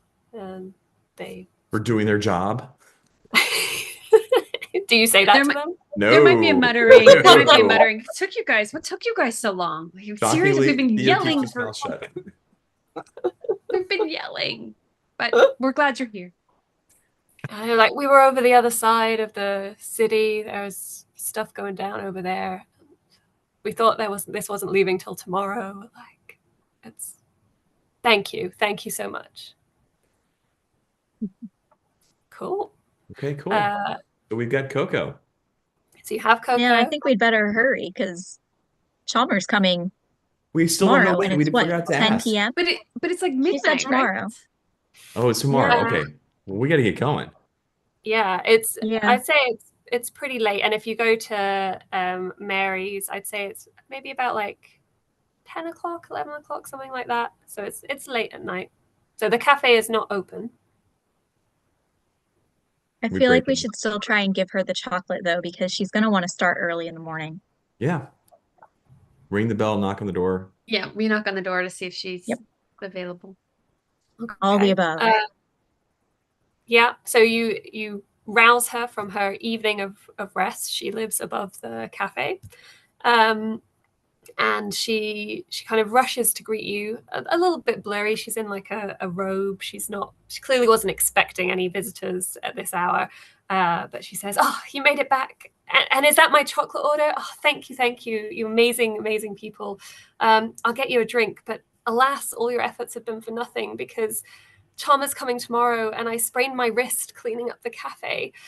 And you notice the cafe is sparkling after a deep clean. And then she carries on. "My waiter's come down with a clue, so there's no chance I can make the chocolate mud cake by myself. So I guess my cafe won't get mentioned in the Golden Acorn." Hardcore Hetty. Hardcore Hetty. You're having Hardcore Yeah, I'm Hetty gonna the rest roll of up you. my sleeves and I'm gonna say, come on then, let's get going. We can do this together. We've come this far, we can finish it. Okay, so Gotta be she'll a Cue the recipe. montage. she'll look you up and down. No, you got some rolling in this montage.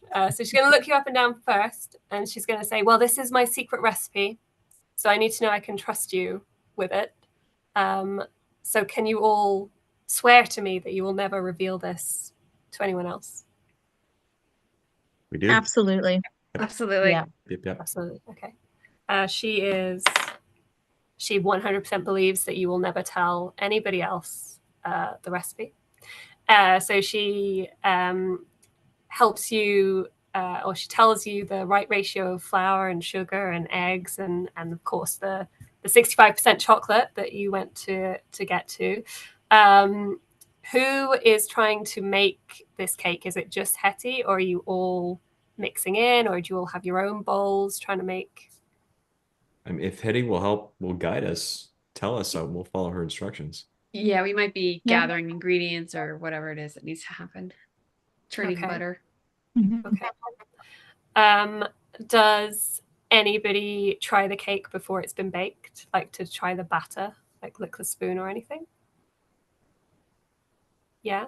Okay. Give me a Constitution saving throw, please.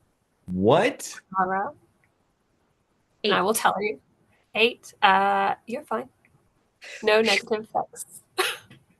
Did anyone else try and lick the batter? Not now. Not now. Okay. Well, so nobody gets addicted to chocolate, which is a good thing. Nobody gets sick from eating raw eggs, also good. So the cake goes in the oven. It's baked. Mary is closely supervising all of this. And then when it gets out and it's cooled, she'll sort of look at it and say, "This is really good, but it does need decorating." Is anyone here prepared to decorate the cake? Yes, I think the book club would do a great job at decorating the cake. Amazing. Give me, what are you trying to do? I would say it's probably performance. You're trying to do it artistically. That or dexterity, maybe? I don't know. Yeah. Yeah.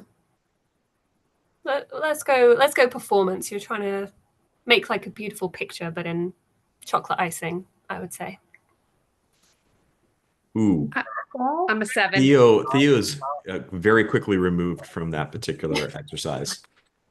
Here, go have a nut ale and sit in the corner. I'm a 7.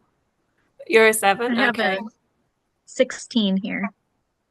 Okay, so I'd say Relira and Hetty are doing a really great job on like one half of the cake, making it look, it's not like bakery professional, but it's a decent job of icing. On the other side of the cake, Liara and Theo, if he's still involved, are basically just like slapping chocolate icing on in a very, like, if you imagine a toddler would do it, it's that kind of, they're trying really hard. I'm good at glass blowing. I'm just not so good at the whole cake thing, okay?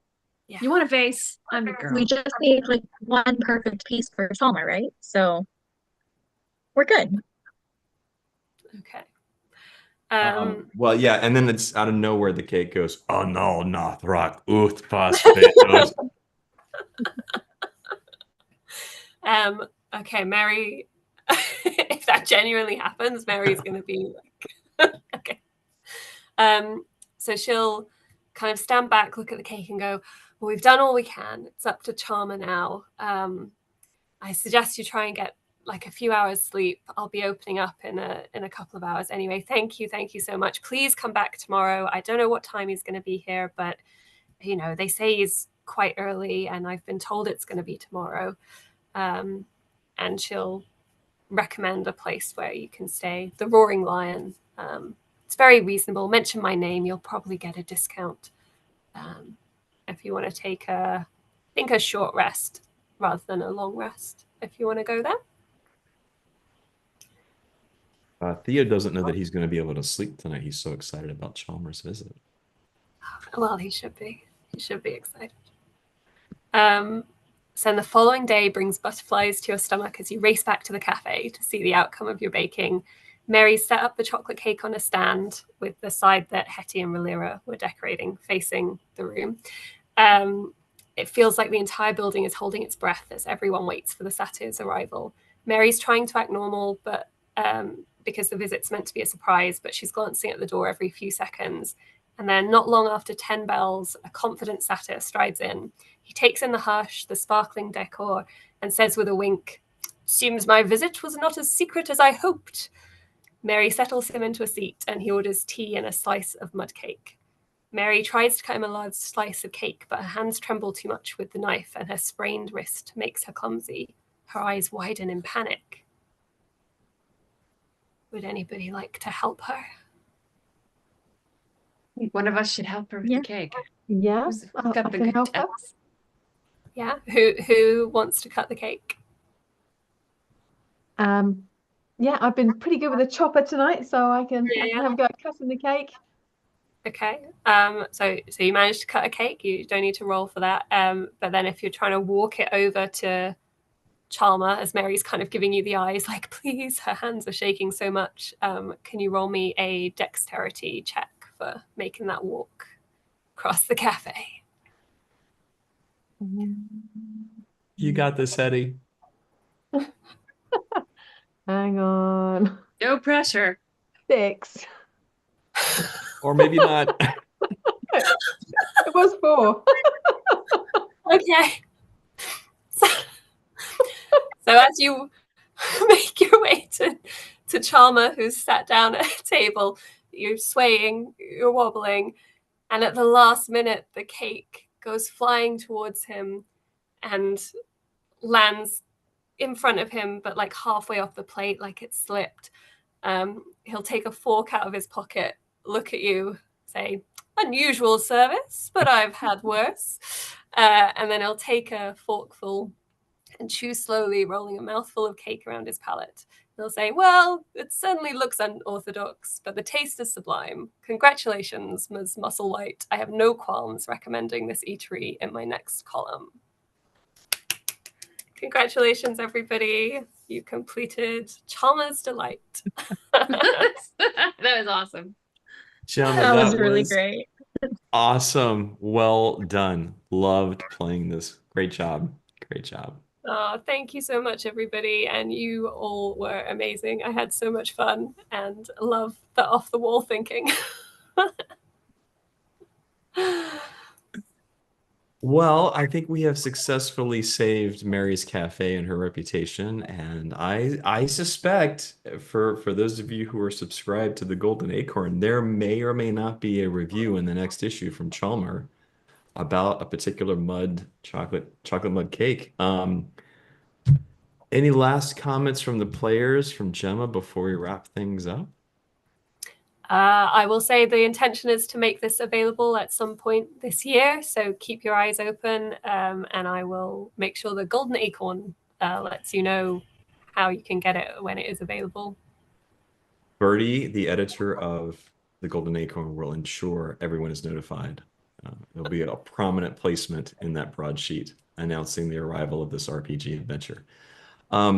So I want to first off, I want to thank the scribes for playing, Philip for helping out with comments. Again, huge kudos to Gemma for writing such an awesome and fun adventure and then running it so well. You're an amazing DM. This is the first time we played with you. You're obviously a great DM. And you probably didn't know this, but this is Bonnie's first time playing a role-playing game, and I think she did an amazing job. And I now want to read a story with Hetty in it. Hint, hint. For those of you watching live, thanks so much for taking so many hours out of your day to watch live with us. For those of you watching the video later, thanks so much for taking time to spend a few hours in the Vales. You know, we love spending time in the Vales, however that takes shape, whether it's our monthly Zoom calls, writing our stories, publishing the anthologies, running apparently RPGs live stream. Thank you all very much, and we hope to see you in the Vales again very, very soon. In the meantime, stay cozy.